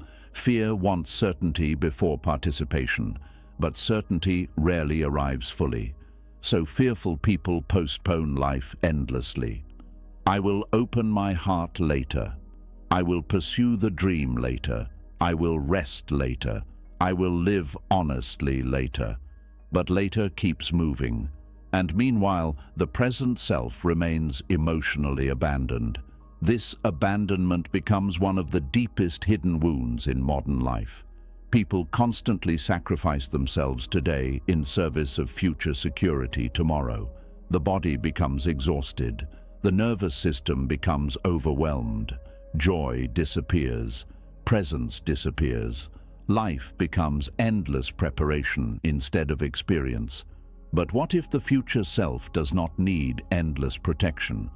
What if the future self mostly needs compassion instead? Compassion changes everything. Compassion says, you are allowed to be unfinished. You are allowed to make mistakes. You are allowed to change direction. You are allowed to not know everything yet. You are allowed to be human. This softens the crushing pressure many people carry internally. Because much anxiety comes from impossible emotional expectations placed on the future. The mind says, you must never fail. You must not disappoint people. You must always make the perfect decision. You must secure your future completely. But no human being can carry such pressure peacefully. Eventually, something breaks emotionally. This is why Buddhist compassion is not weakness. It is wisdom. Wisdom understands that control is limited, that perfection is impossible, that life unfolds unpredictably, and that trying to dominate every possible future outcome destroys peace in the present. Many people are afraid to let go of the future self because they think letting go means becoming careless or directionless. But letting go in Buddhism does not mean apathy. It means releasing unhealthy attachment. You can still have goals without worshipping them emotionally. You can still plan without panicking. You can still care about tomorrow without sacrificing your entire present life to fear. This balance creates freedom, because now the future matters, but it no longer owns you completely. There is also deep healing in realizing that the future self will not need perfection from you. The future version of you will likely need tenderness more than flawless control. One day, your future self may look back not wishing you had been more perfect, but wishing you had been more present, more alive, more honest, more willing to rest, more willing to love, more willing to trust life instead of constantly fearing it. Many people imagine the future self as a harsh judge evaluating every mistake, but often the future self becomes softer with wisdom. Older people frequently realize they spent too much energy worrying about things that mattered far less than they once believed. Too much fear, too much pressure, too much self-judgment, too much postponement of joy. The Buddhist path helps soften this before life forces the lesson painfully. It teaches you now that existence is already impermanent. Everything changes. Bodies change. Relationships change. Identities change. Circumstances change. Trying to create permanent emotional safety inside an impermanent world creates tension constantly. But learning how to flow with impermanence creates peace. A river survives because it moves, not because it freezes itself solid. The future self you are trying to protect is not fixed anyway.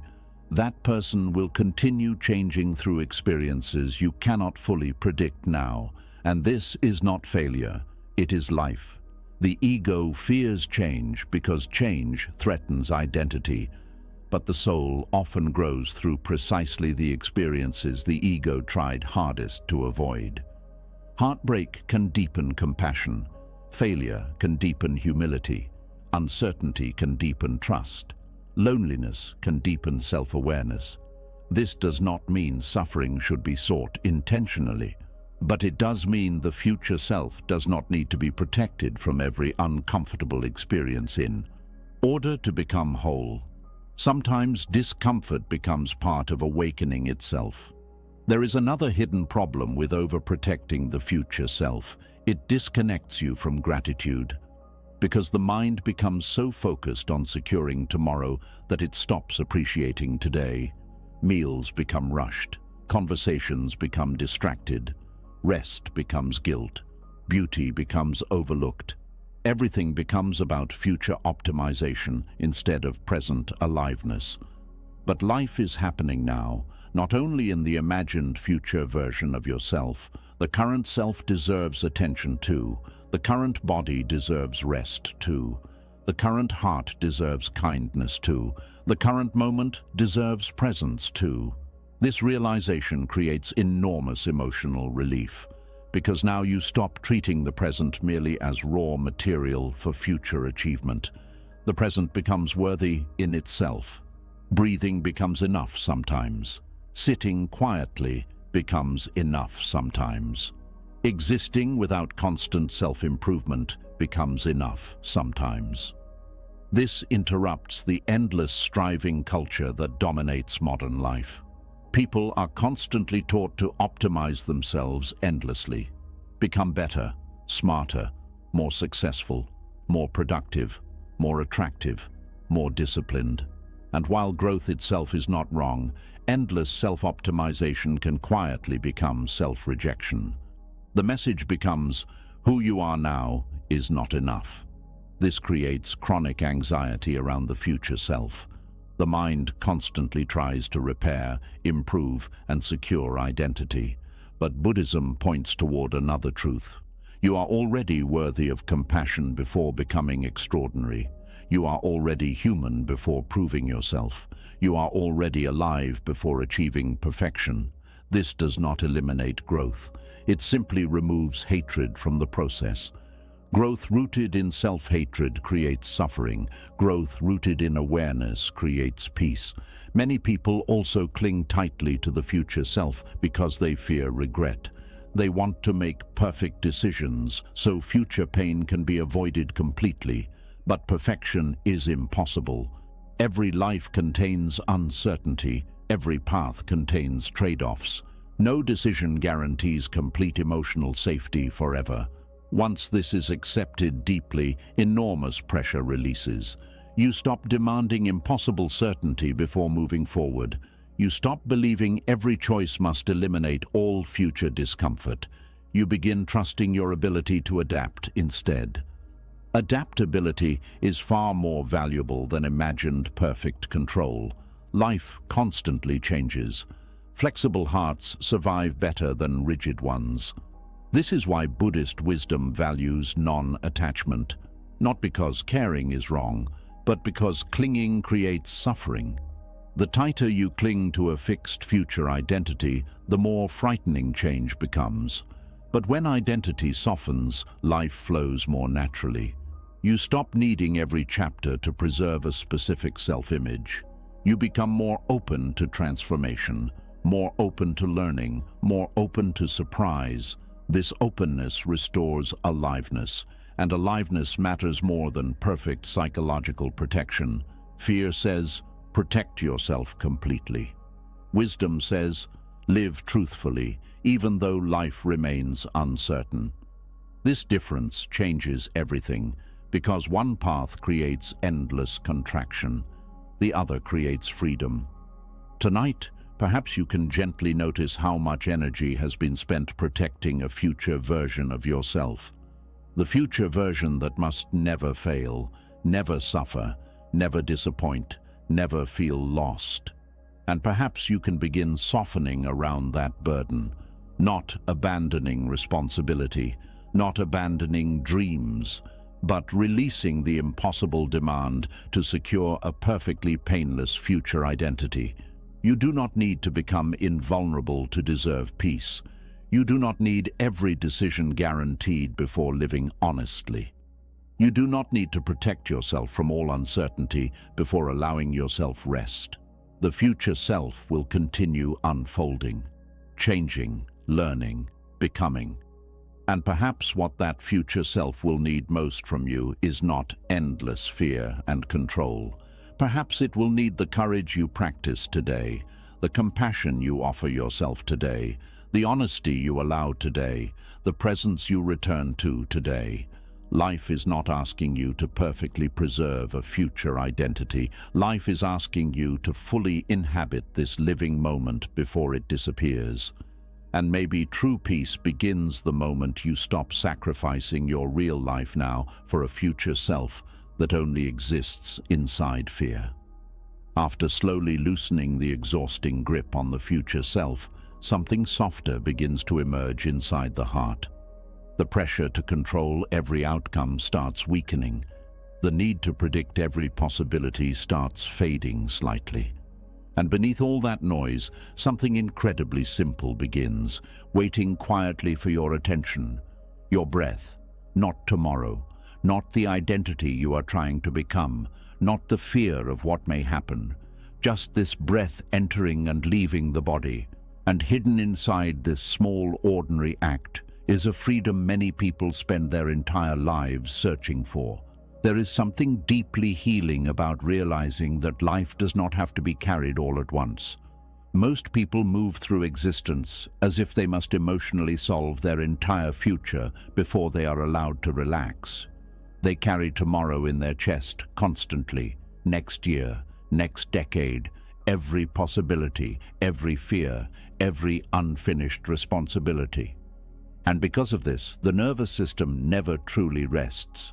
The mind keeps racing ahead while the body struggles to keep up. But breathing changes this. Breathing brings life back down to human size.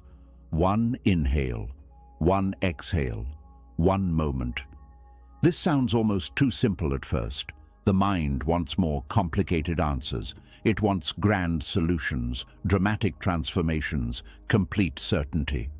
But Buddhism often returns to very simple things because simple things reconnect people with reality. And reality is always happening now, not later. Not after you finally become perfect. Not after every fear disappears. Now. The breath becomes sacred because it anchors awareness inside direct experience instead of mental projection. Fear almost always lives somewhere else, in tomorrow, in imagined outcomes, in future pain. But breathing always happens here. This is why anxious people often breathe shallowly without realizing it. The mind leaves the present so frequently that the body tightens automatically.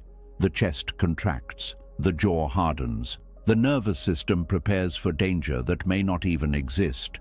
And slowly the body forgets what safety feels like. Many people live this way for years, always rushing, always preparing, always anticipating.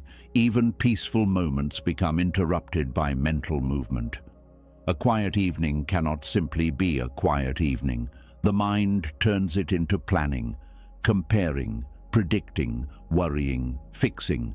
The body sits in one place, while the mind runs endlessly through imagined futures. This constant running creates enormous exhaustion. Not only mental exhaustion, spiritual exhaustion. The soul becomes tired of living everywhere except the present moment. This is why breathing becomes more than physical survival. It becomes a return, a doorway back into reality itself. When you truly feel one breath completely, something changes.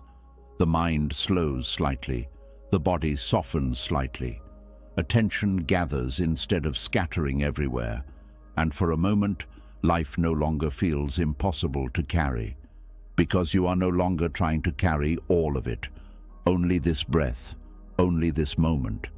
This is the hidden freedom. Most suffering grows larger because the mind combines too much at once.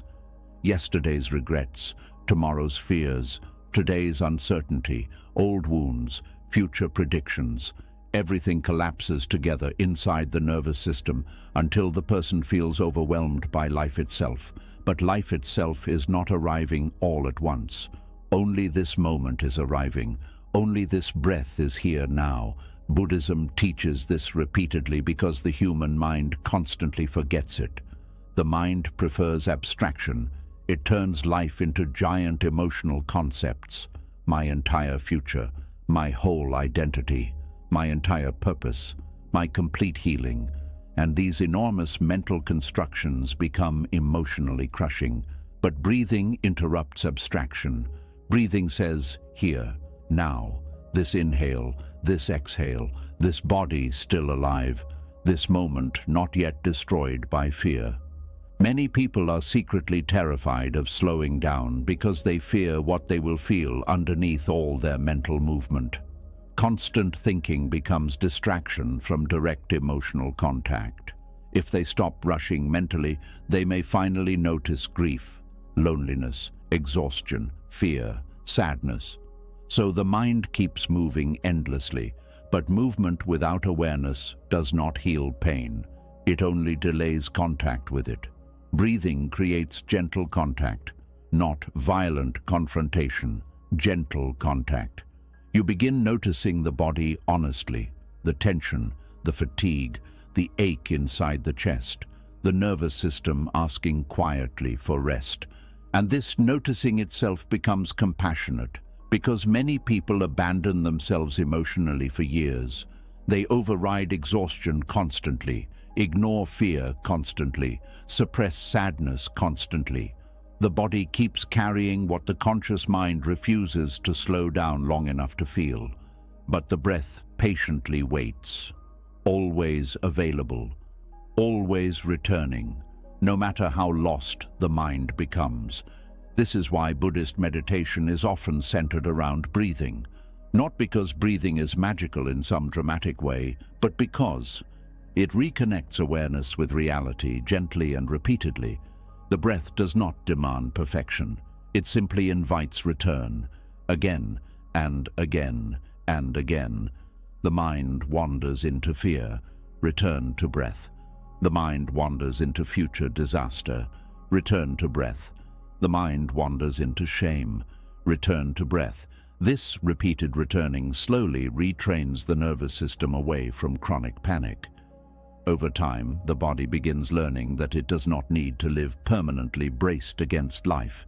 This learning changes emotional experience profoundly, because most people think freedom means controlling external circumstances completely, but external life will always contain uncertainty. People change, bodies change, circumstances shift, plans fail, seasons transform. Trying to secure permanent external certainty creates endless suffering, but inner freedom grows differently. Inner freedom grows through the ability to remain present, even while life remains imperfect. Breathing teaches this directly. The breath continues even during uncertainty, even during grief, even during confusion, even during unfinished seasons. This continuity becomes deeply stabilizing. The breath quietly reminds you, you are still here. You are still alive. This moment can still be met. There is tremendous wisdom hidden inside this simplicity. One breath at a time means you stop demanding that the nervous system survive the entire future immediately. Many anxious minds unconsciously try to emotionally survive every possible future outcome all at once. What if I fail? What if I lose them? What if everything changes? What if life becomes too painful? The nervous system collapses under this imagined weight. But breathing reduces existence back into manageable reality. Not forever, not next year, just now. Can you meet this breath? Usually the answer is yes, even during difficult moments. This creates emotional spaciousness, and spaciousness interrupts panic. Panic thrives when the mind feels trapped inside enormous imagined futures. Presence softens this by shrinking attention back to what is directly here. This is one reason nature often feels healing. Nature exists one moment at a time naturally. Trees are not mentally rehearsing next month constantly. Rivers are not catastrophizing tomorrow endlessly. Birds are not comparing their entire life path to other birds. Nature moves directly, simply, presently. Human beings suffer partly because they leave direct life so often mentally. The breath returns you to the simplicity nature already understands. This simplicity is not stupidity, it is clarity. Clarity sees that this moment alone already contains enough to meet. Not every future possibility needs to be emotionally solved tonight. This realization softens the mind greatly. There is also hidden freedom in understanding that breathing happens automatically. Most people spend enormous energy trying to control everything. Control thoughts, control outcomes, control emotions, control how others see them, control the future. But breathing reminds you that life itself is already carrying you in countless unseen ways. The heart beats without conscious effort. The lungs continue working. The body keeps living. Existence itself contains support already. This recognition weakens the illusion that you alone must hold the entire universe together through mental effort. Many people secretly believe constant worrying is responsible behavior. They fear that if they stop mentally controlling life for one moment, everything will collapse. But life has always contained countless things beyond personal control. The breath teaches surrender gently, not hopeless surrender, not passive surrender, but trusting participation instead of endless gripping. The inhale arrives, the exhale leaves. Neither can be held forever. This becomes a metaphor for existence itself. Everything moves, everything changes, everything flows. Trying to hold tightly to every moment creates suffering. Breathing teaches release naturally. You inhale fully, then release, again and again. This rhythm mirrors healthy emotional living. Feel fully, release gently, experience honestly. Do not cling permanently. The fearful mind struggles with release because it believes gripping creates safety. But gripping creates tension, and tension eventually exhausts the soul. One breath at a time softens gripping. It reminds you that life can still unfold without constant mental force. This becomes especially important during painful seasons. When overwhelmed, people often try solving their entire life immediately. They demand complete clarity during moments of emotional exhaustion, but exhausted minds rarely find wisdom through force. Sometimes the wisest thing possible is simply breathing through the next moment. Not because the problem disappears, but because survival itself becomes more grounded. Trauma therapists often teach breathing because trauma pulls people away from present safety and into past or future fear. The nervous system stops distinguishing between memory, imagination, and current reality.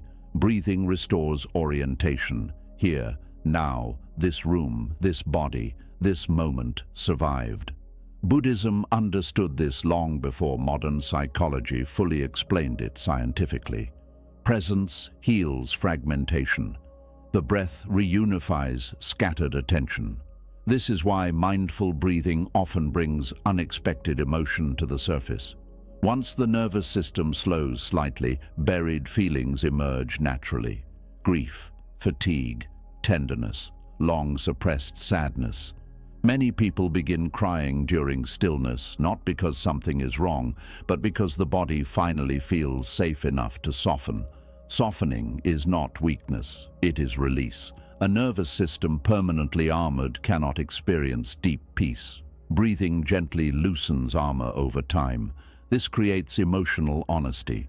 You begin recognizing how tired you actually are, how much pressure you carry, how often fear controls attention, how rarely you fully arrive inside your own life. These realizations can feel painful initially, but they are also freeing, because awareness allows transformation. Without awareness, patterns remain automatic. Many people spend decades living almost entirely from unconscious fear responses, reacting automatically, worrying automatically, tightening automatically. But one conscious breath interrupts automation. One conscious breath creates choice. You notice tension instead of blindly becoming tension. You notice fear instead of fully becoming fear. You notice thought instead of drowning inside thought.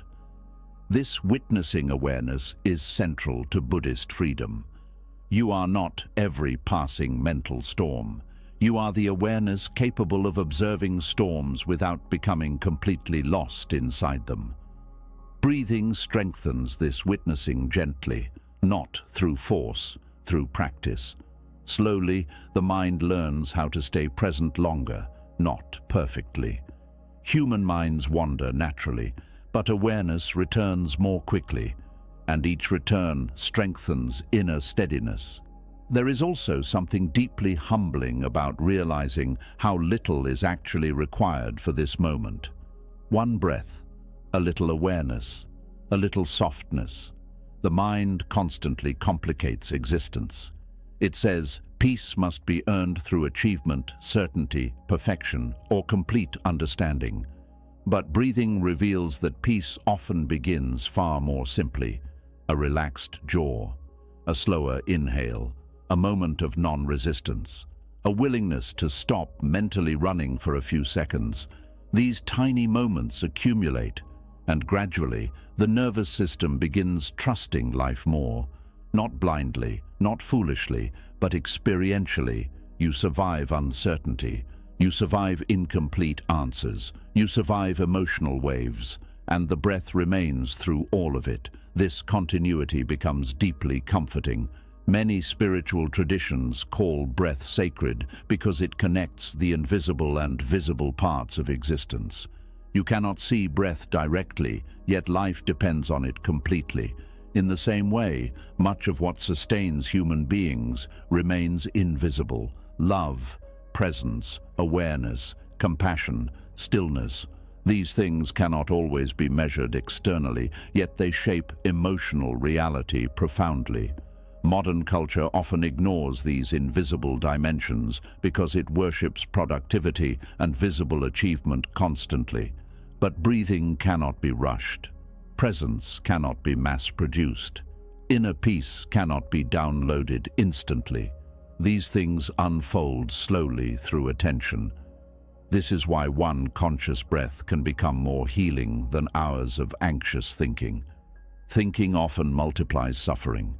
Presence interrupts multiplication. The breath brings you back to what is directly alive. Right now, not the imagined future self, not the feared disaster, not the unfinished identity, just this living moment. This is where freedom hides, not in total control, not in perfect certainty, but in the ability to fully arrive here without demanding that life become different first. One breath at a time teaches trust gradually. Trust that this moment can be met. Trust that uncertainty is survivable. Trust that the nervous system does not need permanent emergency mode. Trust that peace is possible even inside unfinished life. And perhaps most importantly, trust that you do not need to carry existence all at once. Tonight, perhaps you can stop trying to solve your entire future before sleeping. Perhaps the next breath is enough for now. Perhaps the body deserves rest even while some questions remain unanswered. Perhaps life does not need to. Reveal the entire path tonight. Perhaps peace begins not when everything becomes certain, but when you finally stop abandoning this moment for all the imagined moments ahead. Feel the inhale gently entering. Feel the exhale softly leaving. Nothing dramatic, nothing forced. Just life continuing quietly. One breath, then another, and another. This is how human beings survive. This is how the nervous system softens. This is how fear loosens. This is how reality returns. One breath at a time. Tonight, you were reminded of something the fearful mind keeps trying to make you forget. Life was never meant to be controlled perfectly before it could be lived peacefully. The future does not need to explain itself completely before you are allowed to breathe. You do not need every answer before rest. You do not need perfect certainty before trust. And you do not need to become fearless before life becomes meaningful. Little by little, you learned how fear creates imagined disasters, how attachment to safety creates suffering, how the mind turns uncertainty into prophecy, and how true peace begins when you return to what is real instead of what the mind keeps predicting. You saw that your current life is not a punishment, but a teacher, that slow seasons still carry wisdom, that healing is not instant, that the breath itself can become a quiet refuge when the world feels heavy. Most importantly, you discovered that peace is not found by escaping life, but by softening enough to meet it honestly, one breath at a time. So tonight, let the mind rest. Let tomorrow arrive when it arrives. Let the future unfold without forcing it to confess all its secrets tonight. The path beneath your feet is still carrying you, even when you cannot yet see the whole road ahead. And before you sleep, I want you to leave one quiet word in the comments.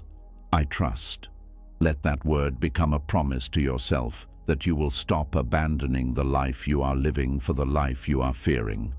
If this journey brought even a little calm to your heart, subscribe to the channel and join us again for more Buddhist teachings that help the mind grow quieter, softer, and free. Until next time, breathe gently, trust slowly, and rest deeply.